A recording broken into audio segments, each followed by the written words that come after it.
আজ আগামীকাল বা পরশুদিন হয়তো সফর মাসের 1 তারিখ। আজকে না, আগামীকাল বা পরশুদিন, ভুলে গেলাম। তো আমরা সফর মাসটা নিয়ে একটু আলোচনা করি তাহলে। আবু হুরাইরা রাদিয়াল্লাহু তাআলা থেকে বর্ণিত, রাসূল সাল্লাল্লাহু আলাইহি ওয়াসাল্লাম বলেছেন, সহিহ বুখারী হাদিস নাম্বার 5707, রোগ সংক্রমণ, কুলক্ষণ, পেঁচা এবং সফর মাস বলতে কিছুই নাই। মুহাদ্দিস বলে যারা হাদিসটাকে এক্সপ্লেন করে, মুহাদ্দিসগণ বলেন এই হাদিসে পেঁচা বা সফর মাছের অস্তিত্বকে অস্বীকার করা হয়নি, বরং জাহিলি যুগে পেঁচার ডাক এবং সফর মাসকে কুলক্ষণ মনে করা হতো। বর্তমানেও আছে, এজ এ ম্যাটার অফ, রাতের বেলা পেঁচার ডাক শুনলে আমারও ভয় লেগে যায়, কেন আল্লাহ মাফ করুক, একটা বাজে ভাবে কুসংস্কারটা আমাদের মধ্যে গেঁথে গেছে। বাট এইটা আসলে সত্যি না, ও একটা পাখি ছাড়া আর কিছুই না। আর সংক্রমণ রোগের কন্টেজিয়াস রোগকে অস্বীকার করা হয়নি, বরং আমাদের একটা ভুল ধারণা যে পাশাপাশি কারোর সাথে বসলে যেই রোগ হোক না কেন সেটাও বুঝে আমার হয়ে যাবে। কিন্তু ইসলামের দৃষ্টিভঙ্গি হলো রোগ কখনো নিজে নিজে সংক্রমিত হতে পারে না, আল্লাহর ইচ্ছার সাথে সম্পৃক্ত। আল্লাহ পাক কপালে লিখে থাকলেই হবে, নাইলে না।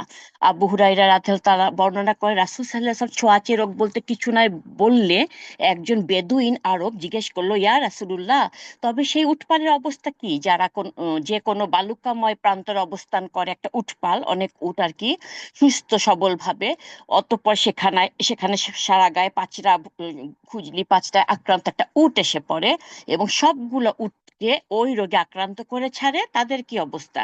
তখন রাসূল সাল্লাল্লাহু আলাইহি ওয়াসাল্লাম বললেন, তাহলে প্রথম উটটিকে কে রোগাক্রান্ত করেছিল? এই হাদিসে অর্থ হলো যে মহান আল্লাহ প্রথম উটটিকে আক্রান্ত করেছিলেন, তিনি অন্যান্য উটকে আক্রান্ত করেছিলেন। অর্থাৎ রোগ ব্যাধি নিজে নিজে সংক্রমিত হয় না যদি আল্লাহর হুকুম না থাকে। সংক্রমণের এই ক্ষমতা রোগের নিজস্ব না, আল্লাহ প্রদত্ত। তিনি চাইলে সংক্রমণ হবে বা হবে না। রোগাক্রান্ত হওয়ার সব কারণ থেকে বেঁচে থাকতে আমাদের কোনো দোষ নেই, সতর্কতা অবলম্বন করতে হবে। আহ আমি, আমার মেয়ে দুইবার কোভিড হয়েছে, আলহামদুলিল্লাহ, আমার বর কিন্তু হয়নি। সে একই বাসায় একই সাথে থাকি, বাট আল্লাহ পাক চেয়েছে সে সুস্থ থাকুক আর কি। তো এই সতর্কতা অবলম্বন আমাদের করতেই হবে। বেশ কিছু সতর্কতার কথা হাদিসে বর্ণিত হয়েছে। আপনি যদি কোন একটা ডায়াবেটিক পেশেন্টের পাশে বসে থাকেন বা হাই ব্লাড প্রেশার পেশেন্টের পাশে বসে থাকেন, কিচ্ছু হবে না, নিশ্চিন্তে থাকেন, তাই তো। বাট কোভিড, আমরা জানি যখন কোভিডটা স্টার্ট হয়েছিল কি অবস্থা। ফ্লু সিজনে কি হয়, পাশাপাশি বসলে তখন কন্টেজাস, তাদের হাঁচি কাশি সবকিছু কন্টেজাস, তাই না? তো রাসূল সাল্লাল্লাহু এটাও বলেছে, অসুস্থ উটের মালিকরা তাদের উটগুলা সুস্থ পশুর দলে পাঠিয়ে দিবে না, কারণ এতে অসুস্থ প্রাণীগুলা রোগাক্রান্ত হতে পারে। আরো উনি বলেছে সহিহ বুখারীতে, সিংহের আক্রমণ থেকে যেভাবে তোমরা পলায়ন করো, কুষ্ঠরোগী থেকেও সেভাবে পলায়ন করো। আবার তিনি কুষ্ঠরোগীর সাথে বসেও খাবার খেয়েছেন আর বলেছেন, আল্লাহর উপর আস্থা রেখে আল্লাহর নামে খাওয়া শুরু করো। তিনি এই জন্য করেছেন যে কুষ্ঠরোগীর কাছে গেলেই যে রোগে আক্রান্ত হতে হবে তা জরুরি নয়, হতেও পারে নাও হতে পারে, আল্লাহর হুকুম। এটা রাসূল সাল্লাল্লাহু আলাইহি হাদিসটা যখন বলেছে, তখনকার দিনে তো কুষ্ঠরোগীদের কোনো ট্রিটমেন্টই ছিল না, হুইচ ইজ এখন তো মাশাআল্লাহ অনেক ট্রিটমেন্ট বার হয়েছে। হওয়ার আগে আমরা শর্টস নিতে পারি, আর এই সব রোগীদের অনেক ভালো মতো ট্রিটমেন্ট এখন বার হয়েছে। তো এই সফর মাসের শেষ বুধবারকে আমরা আখেরি চাহার সোমবার বলে থাকি। বিভিন্ন জাল হাদিসে বলা হয়েছে যে বুধবার হচ্ছে সবচাইতে অশুভ, এটা আরাবিয়ানরা ভাবতো আর কি তখনকার দিনে। বুধবার সবচাইতে অশুভ এবং যে কোনো মাসের শেষ বুধবার সবচাইতে বেশি অশুভ। আর সফর মাস যেহেতু নিজেই অশুভ, তাই সফর মাসের শেষ বুধবার সবচাইতে বেশি অশুভ দিন, এবং এই দিনে সবচেয়ে বেশি বালা মুসিবত নাজিল হয়। 1,20,000 বলে একটা কথা প্রচলিত আছে। এবং সব দিনের চাইতে আখেরি চাহার সোমবার মানে সফর মাসের শেষ বুধবারে সবচাইতে বেশি নাজিল হয়।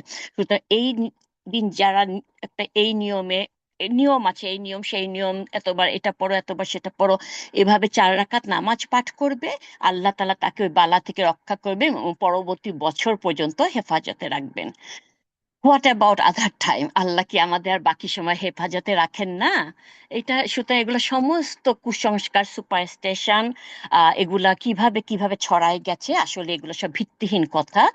অলসো আমাদের দেশে আখেরি চাহার সোমবার প্রসিদ্ধি এই কারণে নয়, একটা কারণ আমরা সবাই জেনে আসছি ছোটবেলা থেকে, সেটা হচ্ছে রাসূল করিম সাল্লাল্লাহু আলাইহি ওয়াসাল্লাম সফর মাসের শেষ দিকে অসুস্থ হয়ে পড়েন। তিনি সফর মাসের শেষ বুধবার কিছুটা সুস্থ হন এবং গোসল করেন। এরপর তিনি পুনরায় অসুস্থ হয়ে পড়েন এবং এই অসুস্থতায় তিনি পরের মাসে ইন্তেকাল করেন। এই জন্যই মুসলিমগণ এই দিনে তার সর্বশেষ সুস্থতা ও গোসলের স্মৃতি উদযাপন করে। এই দিনটি মুসলমানরা শুকরিয়া দিবস হিসাবে পালন করে। এগুলি সমস্ত জাল কথা, ভিত্তিহীন কথা। রাসূল সাল্লাল্লাহু আলাইহি ওয়াসাল্লাম দুনিয়া হতে বিদায় নেবার আগে সফর মাসের শেষ সপ্তাহে ভীষণভাবে রোগে আক্রান্ত হয়েছিল, এটা বলে থাকে তারা, যে উনি সুস্থ হয়ে কিছু খাবার খেয়ে মসজিদে নববীতে হাজির হয়ে নামাজের ইমামতি করেছিলেন। এতে সাহাবীগণ অনেক আনন্দিত হয়েছিল, অনেকে দান সাদাকা করেছিল। বর্ণিত আছে আবু বকর রাদিয়াল্লাহু তাআলা আনহু খুশিতে ৭,০০০ দিনার, ওমর রাদিয়াল্লাহু তাআলা আনহু ৫,০০০ দিনার, ওসমান রাদিয়াল্লাহু তাআলা আনহু ১০,০০০ দিনার, আলী রাদিয়াল্লাহু তাআলা আনহু ৩,০০০ দিনার এবং আব্দুর রহমান ইবনে আউফ রাদিয়াল্লাহু তাআলা আনহু ১০০টি উট ও ১০০টি ঘোড়া আল্লাহর ওয়াস্তে দান করেছিলেন। এবং তারপর থেকে মুসলমানগণ সাহাবীদের এই নীতি অনুকরণ করে আসতেছেন। আর রাসূল সাল্লাল্লাহু আলাইহি ওয়াসাল্লামের এই দিনে গোসল জীবনের শেষ গোসল ছিল, তিনি আর জীবিতকালে গোসল করেন নাই। এই জন্য এই দিনটা ইবাদত বন্দেগী, অজু গোসল করা আমাদের উচিত এবং বেশি করে দরুদ পাঠ করা উচিত। এই কাহিনীটা আমাদের সমাজে কম বেশি প্রচলিত, বিভিন্ন গ্রন্থে এটাই লেখা হয়ে থাকে। বাট কোনো হাদিস এটা মরহুম ডক্টর মোহাম্মদ আব্দুল্লাহ জাহাঙ্গীর রাদিয়াল্লাহু তাআলা আনহু, উনার একটা বই আছে হাদিসের নামে জালিয়াতি। এই বইটা যারা পারবেন কিনে নিন, অনেক ভালো বই। আমাদের মাকতুমা ভাবির কাছে বইটা আছে, কেউ যদি বড় করতে চান ওনার কাছ থেকে বড় করতে পারেন, উনি খুব পছন্দ, খুশি খুশি দিবে ইনশাল্লাহ। বইটা পড়লে অবাক হয়ে যাবেন যে আমরা যে ছোটবেলা থেকে কত জাল হাদিসের মধ্যে আছি। তো উনি বলতেছেন যে এখানে কোনো হাসান হাদিস তো দূরের কথা, কোনো জাল হাদিসেও, কোনো ইতিহাস বা ইসলামিক জীবনী গ্রন্থেও এই ঘটনা উল্লেখ উনি পাননি। সুবহানাল্লাহ। আর আমরা কিভাবে এটা নিয়ে সবাই প্রচলিত করে ফেললাম। তো আমাদের এগুলো থেকে অ্যাভয়েড করতে হবে। এ কথা সত্যি যে বিশুদ্ধ হাদিস এবং সিরাত মানে রাসূল সাল্লাল্লাহু আলাইহি ওয়াসাল্লামের জীবনীর যে গ্রন্থ, সেগুলাতে রাসূল সাল্লাল্লাহু আলাইহি ওয়াসাল্লামের অসুস্থতা, উনি অসুস্থকালীন অবস্থা, কি কাজ করতেন, ইন্তেকালের সময়ের ঘটনা সব বিস্তারিত বর্ণিত আছে। কিন্তু কোথাও কোনোদিন কোনোভাবে তারিখ কিন্তু উল্লেখ করা হয়নি। তারিখ উল্লেখ করা হয়নি। আজকাল আমরা তারিখ ছাড়া নড়তে পারি না, অমুক তারিখে এই তমুক, আমরা লিখে রাখি ডায়েরিতে, ফোনে সেভ করে রাখি, অ্যালার্ম সেট করে রাখি। তখনকার সময় এগুলো এত প্রচলিত ছিল না, বা ওনার তারিখ কোনোভাবে উল্লেখ করা হয়নি। খ্রিস্টানরা যেমন বলে ২৬শে ডিসেম্বর হচ্ছে যীশু খ্রিস্টের জন্মদিন, আমাদের এমন কোনো নির্দিষ্ট আমরা বলতে পারি না। রবিউল আওয়াল নিয়েও আগে আমি হালাকা করেছি যে কোনো নির্দিষ্ট নাই যে উনি ১২ই রবিউল আওয়াল জন্মেছিলেন, মারা গেছেন, কোনো 100% কোথাও লেখা নাই। উনি অসুস্থ হয়েছিলেন একথা সত্যি, মাঝখানে সুস্থ হয়েছিলেন এটা কিন্তু কোনো হাদিসে উল্লেখ নাই। তবে কয়েকদিন অসুস্থ থাকার পর, যেটা সহিহ হাদিসে আছে, উনি কয়েকদিন অসুস্থ থাকার পর গোসল করেছিলেন। আয়েশা রাদিয়াল্লাহু তাআলা আনহা বলেন, রাসূল সাল্লাল্লাহু আলাইহি ওয়াসাল্লাম যখন আমার ঘরে প্রবেশ করলেন এবং তার অসুস্থতা অনেক বৃদ্ধি পেল, তখন তিনি বললেন, তোমরা আমার উপর ৭ মশক পানি ঢালো, মানে বালতি বলতে পারেন আর কি, বা কলসি আর কি। ৭ মশক পানি ঢালো যেন আরাম বোধ করি এবং লোকদেরকে নির্দেশনা দিতে পারি। তখন আমরা উনার দেহে ৭ মশক পানি ঢাললাম। এরপর তিনি মানুষের নিকট যে তাদের নিয়ে নামাজ আদায় করলেন এবং তাদেরকে ওয়াজ করলেন। এটাই সহিহ বুখারীতে এসেছে। এখানে স্পষ্ট যে রাসূল সাল্লাল্লাহু আলাইহি ওয়াসাল্লাম তার অসুস্থতার সময় জ্বরের প্রকোপ কমানোর জন্য এভাবে গোসল করেন, যেন কিছুটা আরাম বোধ করেন এবং মসজিদে যে সবাইকে নসিহত করতে পারেন। বাট কবে কোন দিন এইগুলা কোনো কোথাও নাই। আমরা আন্দাজে এগুলা বলা থেকে বেঁচে থাকতে পারি, যেন আল্লাহ আমাদের সেই তৌফিক দান করুক, আমিন। তো এগুলা আমাদের কোনো কোনো এগুলা ভিত্তি নাই। আমরা এগুলা করা থেকে অল্প আমল করার চেষ্টা করবো, বেদাত পালন করতে গিয়ে যেন উল্টা আরো গুনাহ কামাই না ফেলি। ঠিক আছে, সাহাবীরা কি করেছিল এটা আমরা কোথাও পাই না, হাদিসে পাই না। আমাদের এগুলি করার দরকার নাই। আল্লাহ আমাদের এগুলো থেকে বাঁচিয়ে রাখুন, আমিন সুম্মা আমিন। চারিদিকে প্রাকৃতিক দুর্যোগ কি ভয়ঙ্কর ভাবে চলছে সবাই নিশ্চয়ই খেয়াল করেছেন। সেই ভূমিকম্প বলেন, ল্যান্ডস্লাইড বলেন, কি বলে, উম, অনেক অনেক সাডেন ডেথ তো বলার মতো না। তারপর সুনামি, ছোটবেলায় যেগুলো আমরা নামও শুনি নাই, সুনামি কি কত কিছু যে হচ্ছে। বড় বড় ঝড় হচ্ছে সেকেন্ডে সেকেন্ডে, অদ্ভুত ভাবে। আগুন লাগছে, কোনো কোনো জায়গায় আগুন লেগে এক জায়গায় কোথাও নিবানো, কানাডাতে দেখলাম বিরাট, আমাদের এখানে কলোরাডোতে একটা শহরে দেখলাম আগুন জ্বলছে, এমন ভাবে জ্বলছে না ভিতরে কেউ ঢুকতে পারছে না কেউ বাইর হতে পারছে, সুবহানাল্লাহ। আর যখন বন্যা ফ্লাড হয়ে থাকে বৃষ্টির জন্য, তখন তো দেখা যায় সবখানে নৌকা চলতেছে। বাংলাদেশেও এখন কোনো কোনো জায়গায় এই অবস্থা, বাট আমাদের এখানে প্রায় খুব বেশি বেড়ে গেছে এটা। এখানে আল্লাহ পাক বলেছেন যে এই যে আমাদের সবার জীবনে কিছু না কিছু সমস্যা, কিছু না কিছু বিপদ আপদ আসে যায় আসে যায়। হুম। আল্লাহ পাক বলেছেন যে তারা বছরে দুই একবার বিপদে পড়ে, তাও কি তারা বুঝবে না?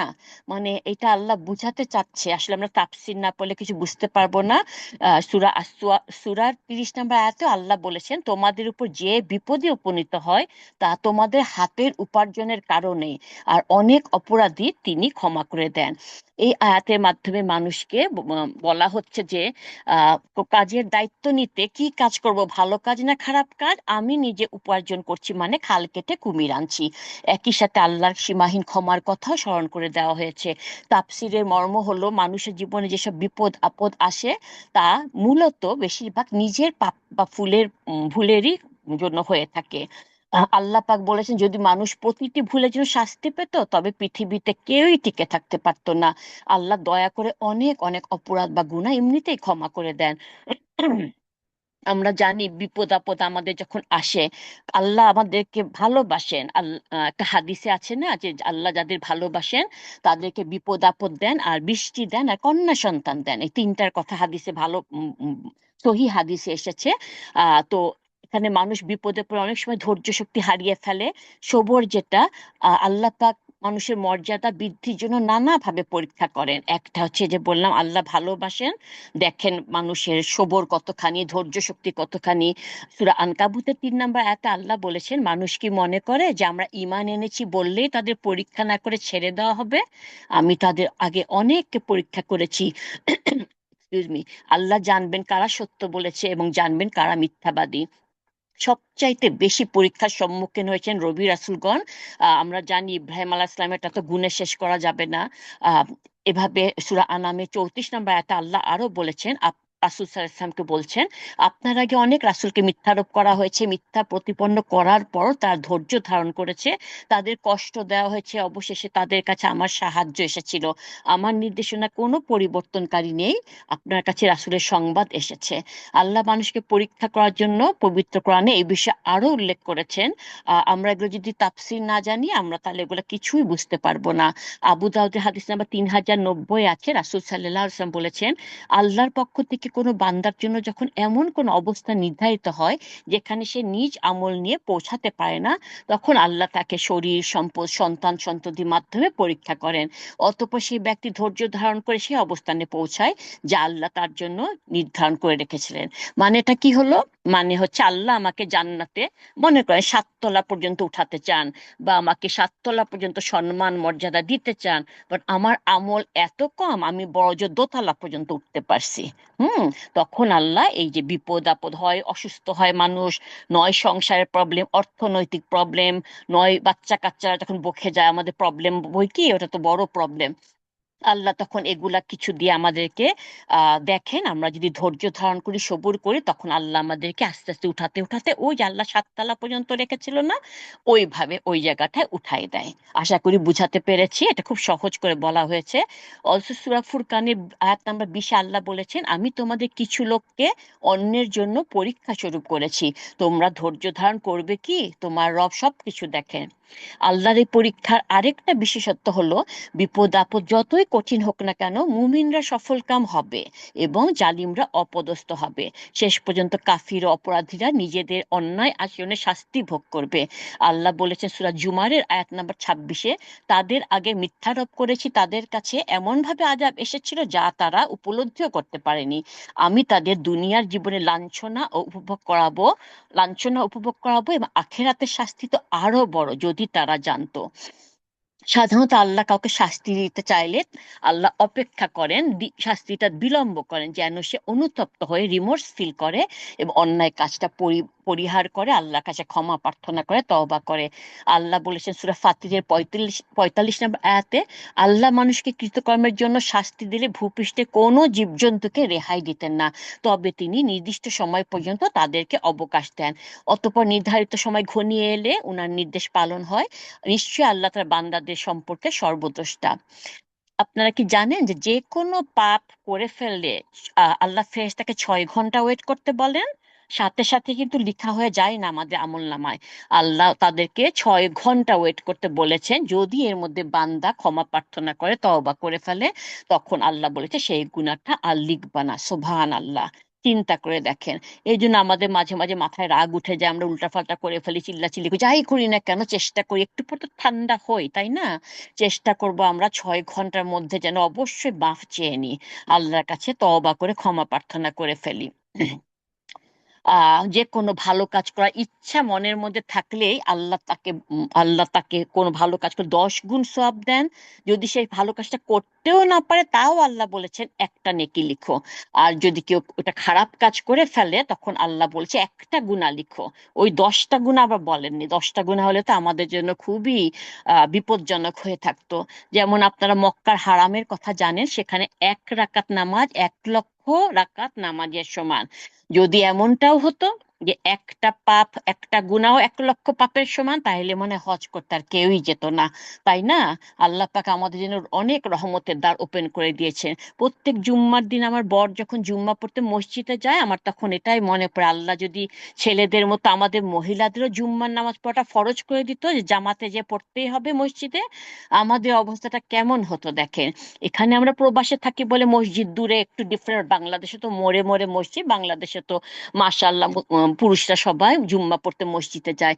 আমরা আমাদের সংসার, সন্তান, রান্না বান্না সব ফেলে যেতে পারতাম? খুবই টাফ হয়ে যেত। আল্লাহ পাক কত রহমানুর রহিম দেখেন। তো এই জন্য আমাদের জীবনে সকল বিপদ আপদ সমস্যাগুলা আসে যে আমাদের জন্য উত্তম। এগুলার কারণে আল্লাহ আমাদের গুনাহ মাফ করেন, মান সম্মান মর্যাদা বৃদ্ধি করেন, জান্নাতে আসন উঁচু করে দেন, এবং হয়তো সামনে আরো বড় বিপদ আসতো, সেইটা আল্লাহর আসতে দেন না, ছোট বিপদ দিয়ে কাটিয়ে দেন। সূরা বাকারার 286 নম্বর আয়াতের একটা অংশ, লাহা মাকাসাবাত ওয়া আলাইহা মাকতাসাবাত, তার জন্য তাই যা সে অর্জন করেছে, এবং তার বিরুদ্ধে তাই যা সে কামাই করেছে।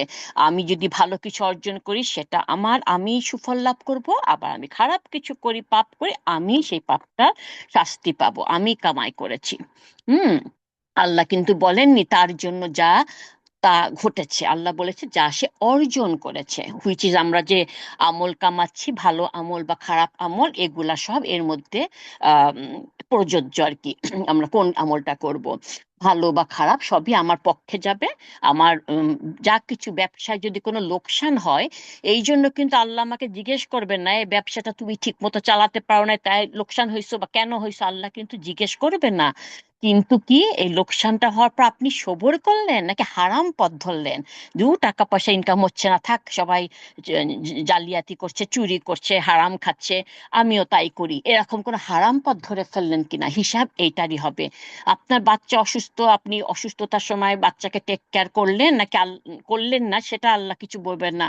আল্লাহ দেখবেন যে যখন এরকম কি অসুস্থ, তখন আল্লাহর দিকে আমরা ফিরলেন কিনা, নাকি ভাগ্যকে গালি দিলেন, উফ আল্লাহ খালি আমাকেই দেখে, আমার উপর একটা একটা বিপদ আসে, এরকম আমাদের মুখ দিয়ে বের হয়ে যায়, বা অনেক সময় আমাদের মাথায় চলে আসে অন্তত, তাই না?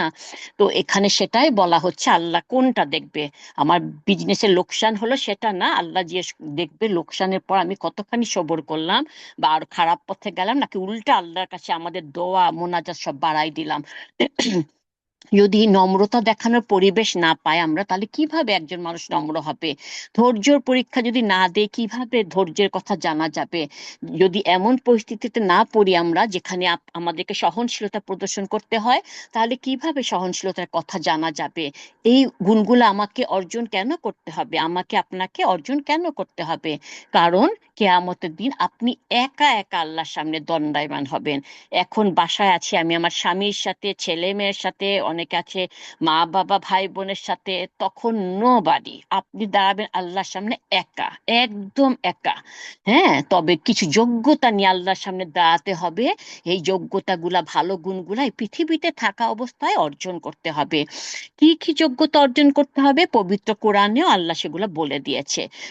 খুবই সংক্ষেপে খালি কয়েকটা শব্দ উচ্চারণ করব, সব তো বলা সম্ভব না। আল্লাহ যেগুলা বলেছেন তা হচ্ছে, আপনাকে ধৈর্যশীল হতে হবে, সৎ হতে হতে হবে, আপনার নিজের উপর নিয়ন্ত্রণ থাকতে হবে, আপনাকে দয়ালু হতে হবে, মানুষকে সাহায্য করতে হবে, আপনাকে আপনার রবের ইবাদত করতে হবে, তার প্রতি কৃতজ্ঞতা প্রকাশ করতে হবে, বিনয়ী হতে হবে। এই পৃথিবীতে অবস্থানকালীন সময়ে আপনাকে এই যোগ্যতাগুলো অর্জন করতে হবে। এই যোগ্যতাগুলো হয়তো আমার আপনার মধ্যে এখন নেই, কিন্তু আমাদের প্রাণপণে চেষ্টা করে নিজেদের মধ্যে এগুলো তৈরি করতে হবে। আর মৃত্যু পর্যন্ত এই চেষ্টা, এই কাজ আমাদের করেই যেতে হবে। আমরা যখন জন্মগ্রহণ করি তখন আমরা ভালো না খারাপ কোনোটাই না, তখন আমাদের কোনো জ্ঞান বুদ্ধি কিছুই নাই। বাট আল্লাহ আপনাকে সৃষ্টি করেছেন ভালো হওয়ার সামর্থ্য দিয়ে। আপনি রাইট রং কোনটা বুঝতে পারেন, চয়েস করার ক্ষমতা আল্লাহ দিয়েছেন। আপনি খারাপ পথে যাবেন না ভালো পথে, সেইটা দুটা আপনার সামনে যখন আসে, আল্লাহ আপনার উপর গছাই দেয় না, আপনাকে আল্লাহ চয়েস করার ক্ষমতা দিয়ে দিয়েছেন। সুতরাং বলতে পারবেন না খারাপ কিছু করে আল্লাহর হুকুম না হলে কি আমি এটা করতে পারতাম, এই কথা কিন্তু বলা যাবে না, ঠিক আছে? কারণ আল্লাহ আমাদের ক্ষমতা দিয়েছে। যখন আমরা মারা যাব অবশ্যই ভালো মানুষ হিসেবে মারা যেতে হবে। যদি খারাপ মানুষ হিসেবে মারা যায় কোনো কিছুই কিন্তু আর সাহায্য আমাদের করতে পারবে না। তখন পরিচয় একটাই হবে, উনি খুব খারাপ মানুষ ছিল, যে মারা গেছে উনি খুব খারাপ মানুষ ছিল, মানুষ তার যন্ত্রণায় অস্থির হয়ে গেছিল, এরকম কিছুই কিন্তু শুনতে হবে। আর যদি ভালো মানুষ হিসেবে কেউ মারা যান, অটোমেটিক তখন ভালো মানুষ হবে আপনার পরিচয়। আপনার ভালো চরিত্র, ভালো আচার ব্যবহার, ভালো যোগ্যতা, ভালো কাজগুলা নিয়ে মানুষ আলাপ করবে, আপনার জন্য হয়তো দোয়া করবে। রাসূল সাল্লাল্লাহু আলাইহি ওয়াসাল্লাম বলেছেন সবচাইতে বেশি জান্নাতে যাবে কারা? যারা উত্তম চরিত্রের অধিকারী। সুবহানাল্লাহ, যারা উত্তম চরিত্রের অধিকারী। তো আমার আমার আশেপাশে যে পরিবেশ পরিস্থিতি চলছে আমার জীবনে, এগুলি সব আল্লাহর দান। তো এগুলা নিয়ে অভিযোগ করা আমাদের বন্ধ করতে হবে। আল্লাহ এগুলো আমাদের জন্য বরাদ্দ করেছেন, আমি এগুলো পরিবর্তন করতে পারবো না। আমাদের স্বামী স্ত্রী সন্তান মাতা পিতা সমাজ পাড়া প্রতিবেশী বন্ধু বান্ধব সব কিছু আল্লাহর দান। এগুলো ব্যবহার করে মানে এদের মাঝে থেকে নিজের ব্যক্তি সত্তা উন্নতি সাধন করতে হবে, জান্নাতি মানুষের গুণগুলো অর্জন করতে হবে। আর এই বিষয়টা সম্পূর্ণ আমাদের উপর নির্ভরশীল। কিছু জিনিস আল্লাহ প্রদত্ত, আর কিছু কাজ আমাদের নিজেদেরই করতে হবে। আল্লাহর পরিবেশ এবং আমার জীবনে মানুষ দিয়েছেন কিছু মানুষজন, এবং আমার কাজ হলো এই মানুষজনগুলোর সাথে সদ্ব্যবহার করে তাদের হেল্প করার চেষ্টা করে, ভালো আইডিয়া দিয়ে খারাপ থেকে বাঁচায় রাখার চেষ্টা করে, ইত্যাদি ইত্যাদি করে নিজের চরিত্রের উন্নতি সাধন করতে হবে। আমাকে এই জীবন দেওয়া হয়েছে পরীক্ষা করার জন্য। পরীক্ষা যখন শেষ হয়ে যাবে তখন মারা যেতেই হবে, পরীক্ষা শেষ হয়ে গেলে আপনাকে এই দুনিয়া ছেড়ে যেতেই হবে। এই দুনিয়া শুধু আনন্দ ফুর্তির জন্য নয়।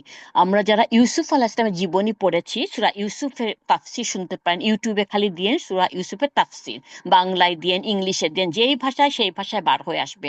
ভালো কোনো আলেমেরটা শুনবেন ইনশাআল্লাহ, দেখবেন তার জীবনটা। ইব্রাহিম আলাইহিস সালাম তো পরীক্ষার শেষ নয়, ছেলেকে জবাই করা, বউকে আর ছেলেকে নির্জন মরু প্রান্তরে ফেলে আসা, ওনাকে আগুন জ্বালায় নমরুদ আগুনের মাঝখানে ফেলে দিয়েছিল, অনেক অনেক অনেক পরীক্ষা।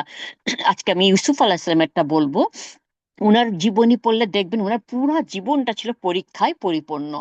যখন সমস্ত পরীক্ষা সমাপ্ত করলেন তিনি বুঝতে পারলেন যে তিনি মারা যাবেন। তখন লাস্টের আয়াতটা কি বললেন? হে আমার রব, আমাকে মুসলিম অবস্থায় মৃত্যু দান করো। এই দোয়াটা আমরা কতবার পড়েছি গত এক বছরের, একদিনের কথা বাদ, কয়বার আল্লাহর কাছে এই দোয়াটা করেছি, হে আমার রব আমাকে মুসলিম অবস্থায় মৃত্যু দান করুন। এই ছোট ছোট নবী রাসূলের দোয়াগুলা যে কত উপকারী, এই দোয়াগুলো আমাদেরকে মুখস্থ করতে হবে, পড়তে হবে। এখন আমাদের মাথায় আসতে পারে ইউসুফ আলাইহিস তো নবী ছিলেন, উনি প্রথমেই কেন এই দোয়াটা করেননি? আল্লাহ তাআলা বিপদ আপদকে বাঁচায় রাখতেন। কারণ তিনি যেহেতু দেখছেন যে আল্লাহ পাক তাকে পরীক্ষা করছেন, তাকে পরীক্ষা করা হচ্ছে। ছোটবেলায় কি হলো, তার ভাইয়েরা তাকে কূপে ফেলে দিল, কূপ থেকে কয়েকজন উঠালো, উঠাবার পর কি করলো, তাকে উনাকে বিক্রি করে দিল। বিক্রি করার পর যে বাসায় উনি আশ্রয় পেলেন, আজিজের বাসায়, সেখানে আজিজের ওয়াইফ উনাকে জ্বালানো শুরু করলো, পাপের দিকে টানতে থাকলো। উনি ওইটা থেকে বাঁচার জন্য জেলে গেলেন, সম্পূর্ণ বিনা দোষে 7 বছর জেল খাটলেন। একটার পর একটা পরীক্ষায় ক্রমাগত পড়তেই থাকলেন। সমগ্র জীবন ছিল পরীক্ষায় পরিপূর্ণ। যখন সব পরীক্ষা শেষ হয়ে গেল, তিনি মিশরের শাসক হয়ে গেলেন, পরিবারের সবার সাথে মিলিত হয়ে গেলেন। তখন তিনি বুঝতে পারলেন এখন আমাকে মারা যেতে হবে, কারণ বেঁচে থাকার আর কোনো প্রয়োজন বর্তমান নেই। তাই তার শেষ বক্তব্য হলো তিনি মুসলিম হিসাবে মারা যেতে চান। অতএব জেনে রাখি আমরা যেন এই কোরআন একটা উদ্দেশ্যে এসেছে, আমাকে আপনাকে সর্বোত্তম ব্যক্তিতে পরিণত করার জন্য, আমাদের জীবন এভাবে পরিচালিত করার জন্য। মানুষ মারা গেলে আমরা তার পাশে বসে কোরআন পড়া শুরু করে দিই। আমরা মসজিদের ইমাম সাহেবদের ডেকে নিয়ে আসি, তারা বসে কোরআন খতম দেয়। না, কোরআন হচ্ছে মৃত ব্যক্তিদের জন্য না, কোরআন আমাদের জীবিতদের জন্য, আমাদের এই অনুযায়ী জীবন চালানোর জন্য। Excuse me. যেন আল্লাহ ভালো মানুষদের জান্নাত দিতে পারেন।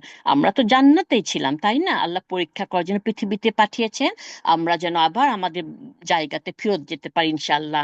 আর খারাপদের পরিণতি হবে জাহান্নাম।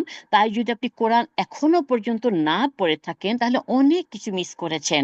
যারা কোরআন পড়তে পারেন না, হুইচ আরবির কথা বলছি, যারা কোরআন পড়তে পারেন না, এখনো সময় আছে, শিখে নিন। শিখতে শিখতে যদি আমরা মারা যাই, তারপর আল্লাহ আমাদের ওভাবেই লিখবে যে শিখছিল। কোরআনে হাফেজ হওয়ার চেষ্টা করে যদি কেউ মারা যায়, আল্লাহ তাকে হাফেজ হিসেবে গণ্য করবে। আপনারা যারা আরবি পড়তে পারেন না, এখনো সমাজে শিখে নেন। অনলাইনে দেখবেন প্রচুর মহিলা এখন সম্পূর্ণ ফ্রি শিখাচ্ছে, আপনাকে জাস্ট খুঁজে বার করতে হবে। আপনারা কেউ চাইলে আমাকে বলেন, আমিও খুঁজে দিতে পারবো ইনশাল্লাহ, অথবা খুবই নামমাত্র টাকা নেয়। তাদেরও তো সময় দেয়, তাই না, ব্যয় করে। তো আপনারা শিখে নিতে পারেন, এখনো শিখে নিতে পারেন। আর যতদিন না পারেন, অন্তত বাংলা তর্জমাটা পড়ুন, বাংলায় পড়ুন। যেই ভাষাতে পড়তে চান। আমরা যে কত কিছু করি সারা দিনে, আমরা চিন্তা করতে পারি? আমরা বেড়াতে যাই, শপিং করতে যাই, আমরা পার্টি দেই, নিজে পার্টিতে যাই, রান্না বান্না করি, শপিং করি, বাসা ক্লিন রাখি, লন্ড্রি করি, ঘর বাড়ি ঝাড়ু মোছা করি, লেখাপড়া করি, কত কিছু যে আমরা সারা দিনে করি।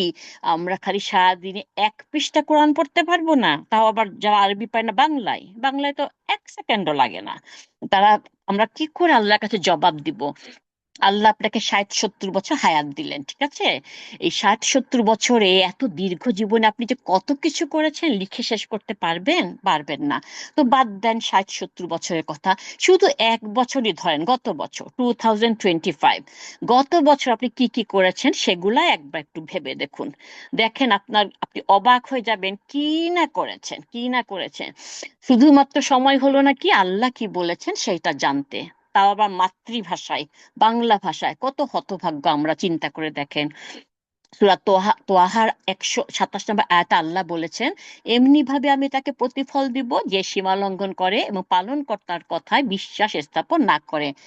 তার পরকালের শাস্তি আরো কঠিন হবে, আরো স্থায়ী হবে। পরকালে যেহেতু শেষ নাই, এন্ডলেস, তখন সেই শাস্তিটাও এনলেসই হতে থাকবে। রাসূল সাল্লাল্লাহু আলাইহি ওয়াসাল্লাম বলেছেন, যে ব্যক্তি আল্লাহ তাআলার সাথে সাক্ষাৎ করতে পছন্দ করে, আল্লাহ তাআলাও তার সাথে সাক্ষাৎ করতে পছন্দ করেন। আর যে, কে আসছে? ওহ, বর।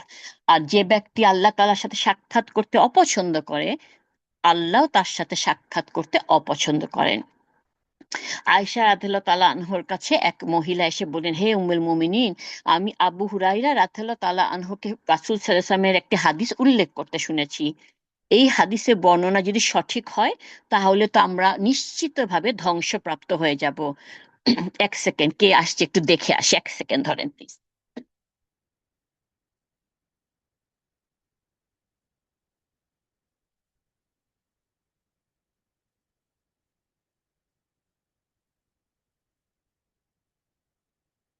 ওকে,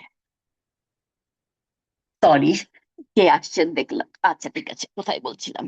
ও, তাহলে এই হাদিস যদি বর্ণনা সঠিক হয়ে থাকে, তাহলে তো আমরা নিশ্চিত রূপে ধ্বংস হয়ে যাব। আয়েশা রাদিয়াল্লাহু তাআলা জিজ্ঞেস করলেন, কেন? তিনি বললেন, রাসূল সাল্লাল্লাহু আলাইহি ওয়াসাল্লাম বলেছেন, যে ব্যক্তি আল্লাহ তাআলার সাথে সাক্ষাৎ পছন্দ করে, আল্লাহ তাআলাও তার সাথে সাক্ষাৎ পছন্দ করেন। আর যে ব্যক্তি আল্লাহ তাআলার সাথে সাক্ষাৎ অপছন্দ করে, আল্লাহ তাআলাও তার সাথে সাক্ষাৎ অপছন্দ করেন। আমরা তো সবাই মৃত্যুকে অপছন্দ করি।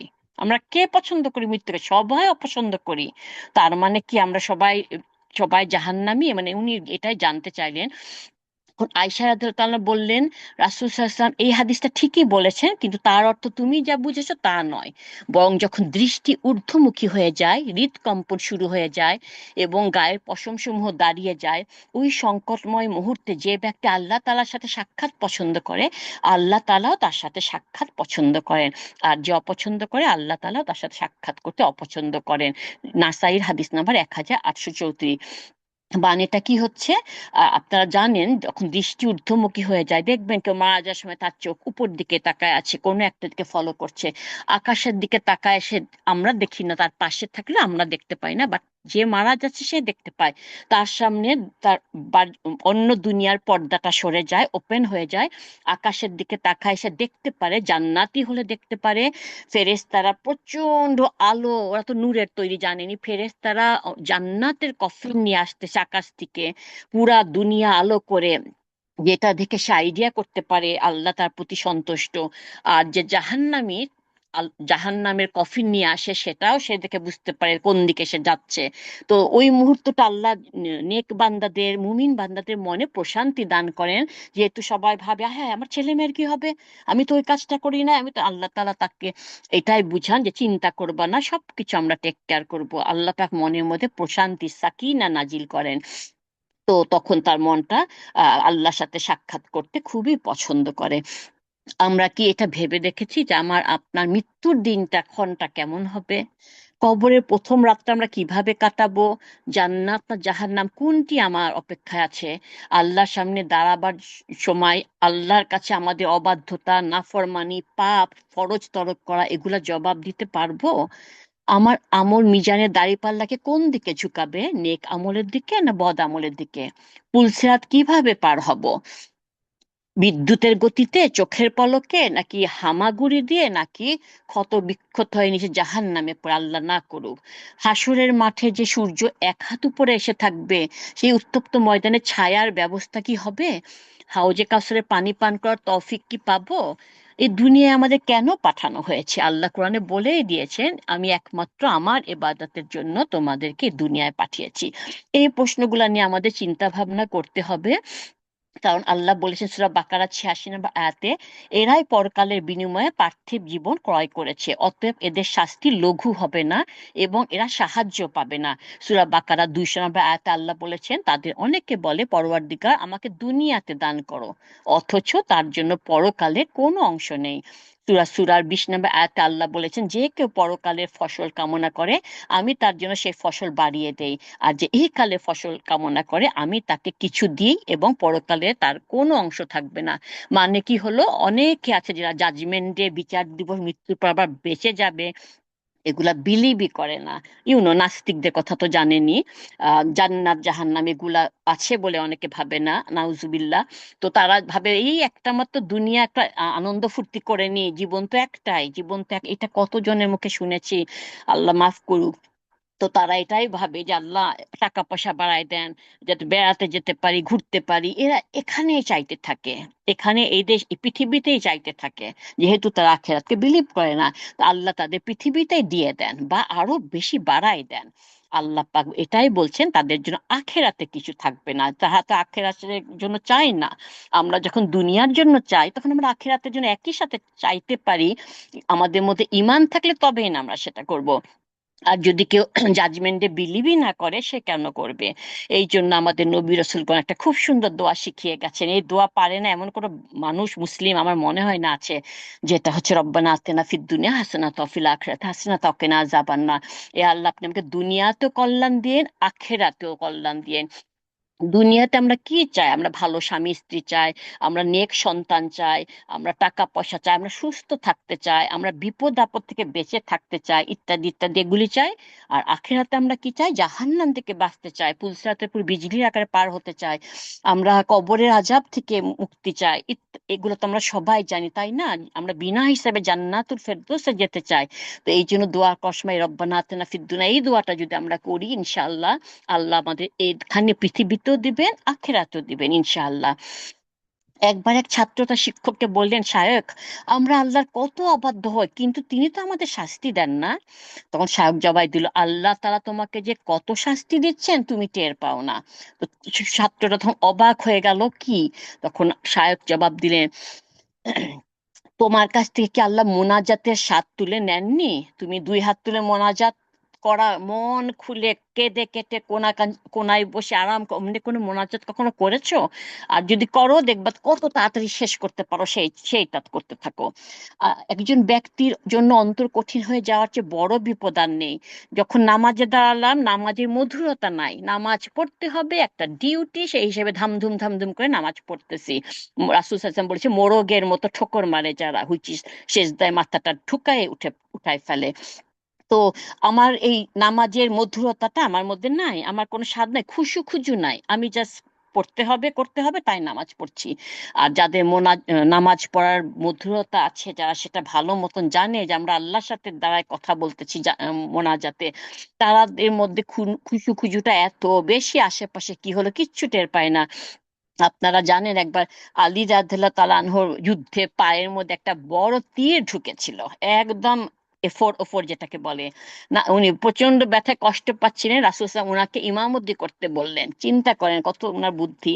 তখন যখন ইমামতি করছিল তখন রাসূল সাল্লাল্লাহু আলাইহি ওয়াসাল্লাম একজন সাহাবীকে ইশারা করলো, সে যেয়ে উনার পা থেকে তীরটা টান দিয়ে বার করে নিলেন। উনি নামাজ পড়ছে, কিছুই টের পায় না। ক্যান ইউ বিলিভ ইট, ওনাদের নামাজ কেমন ছিল! আর সুসাইড যখন নামাজ পড়তেন, এমন ভাবে নামাজ পড়তেন পাখিরা এসে ওনার ঘাড়ে বসে যেত, মানে এতটুকু নড়তো না, ওরা গাছই মনে করে ফেলতো। তো এই হচ্ছে উনাদের নামাজ। আর আমরা নামাজে দাঁড়ায় রান্না করছি কিনা, টেবিলে খাবার দিলাম কিনা, বাচ্চাটা আসবে, এই কত কিছু, ওই ভাবি ফোন করছিল কল ব্যাক করলাম কিনা, আমাদের মাথার ভিতর হাজার হাজার চিন্তা চলতে থাকে।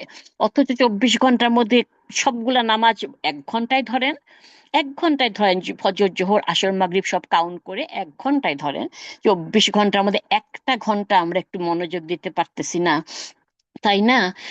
আল্লাহ পাক এটাই বলেছে, তুমি কখনো কখনো আল্লাহর বাণী শোনো অথচ তুমি এমন কোনো প্রভাবিত হও না যেন তুমি শোনোই নি। যখন আমরা জানি আল্লাহ এ করতে বলছে এ করতে বলছে, আমরা ওটাকে আর ইয়েই করি না, পাত্তাই দিই না, যেন মনে হয় শুনিই নাই।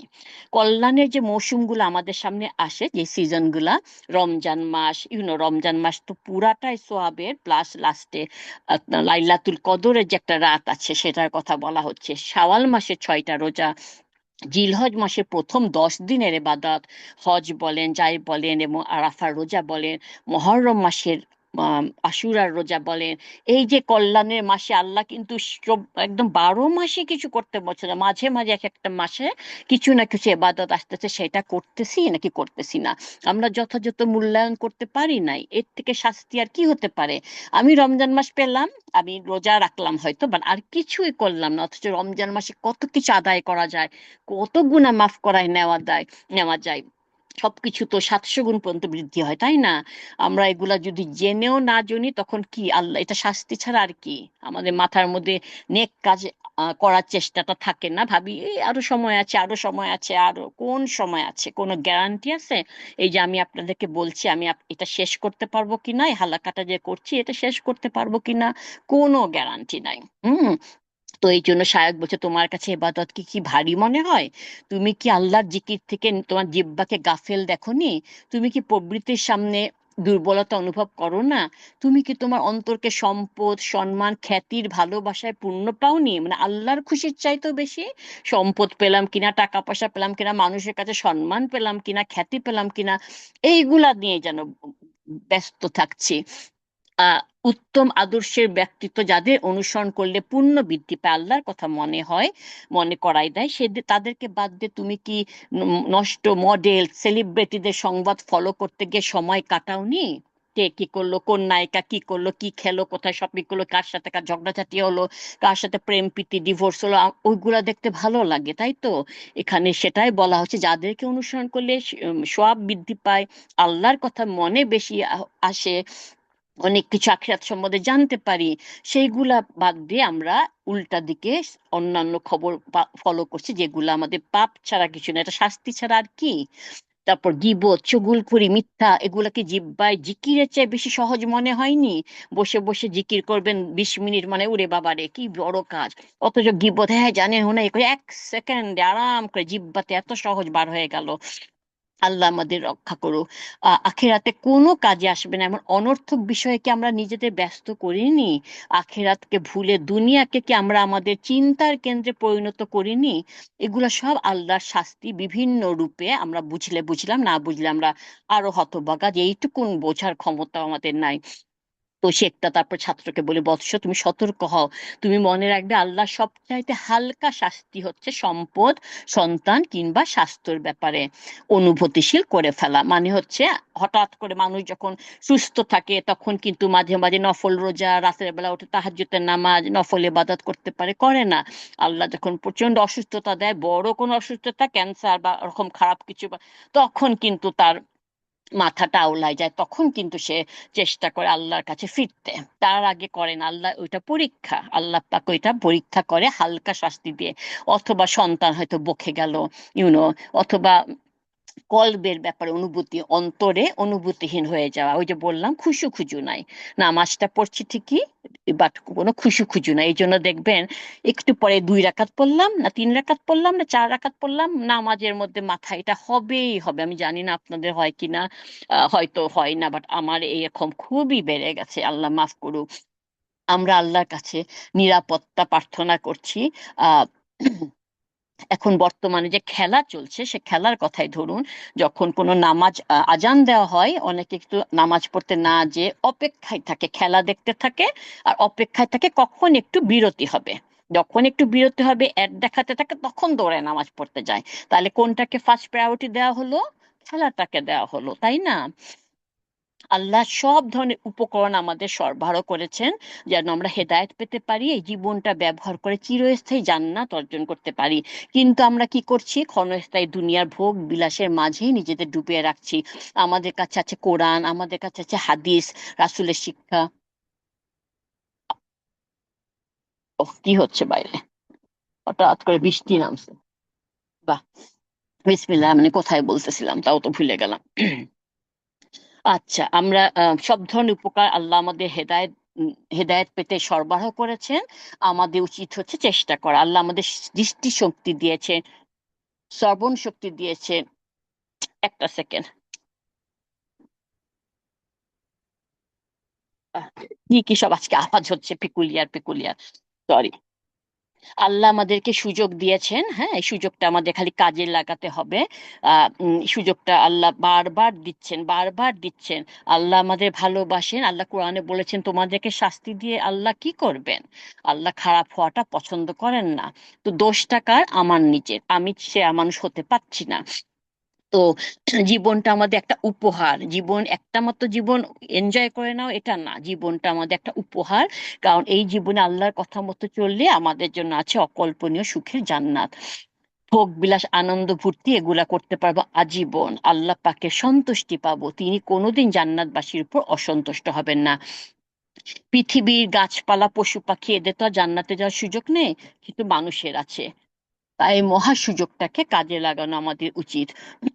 আমাদের তিনি কোরআন দিয়েছেন, রাসূল দিয়েছেন, নামাজ পড়া শিখিয়েছেন। একটু দৃঢ়তা দেখালে পাপ কর্ম থেকে বিরত থাকতে পারি, জান্নাতে যাওয়ার সবকিছু আমাদের হাতের সামনে, এই সুযোগটা আমরা কেন মিস করব?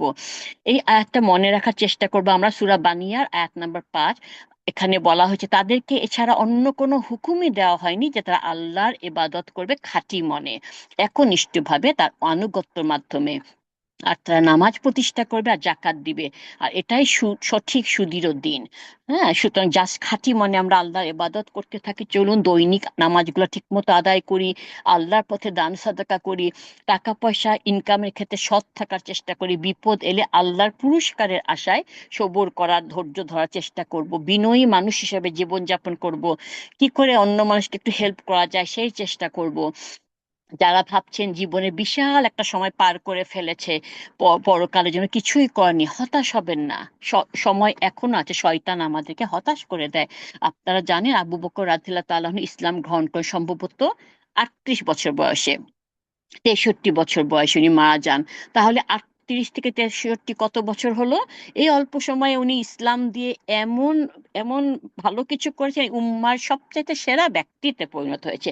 রাসূল সাল্লাল্লাহু আলাইহি ওয়াসাল্লামের কথা বাদ, নবী রাসূলদের কথা বাদ, আমি বলছি মানুষদের কথা, নর্মাল মানুষদের কথা, উনি এই উম্মার সবচাইতে সেরা ব্যক্তিতে পরিণত হয়েছেন। আপনার জীবনও সেই সুযোগ আছে, জীবনের বাকি সময়টা জান্নাত পাওয়ার পিছে যেন আমরা ব্যয় করতে পারি।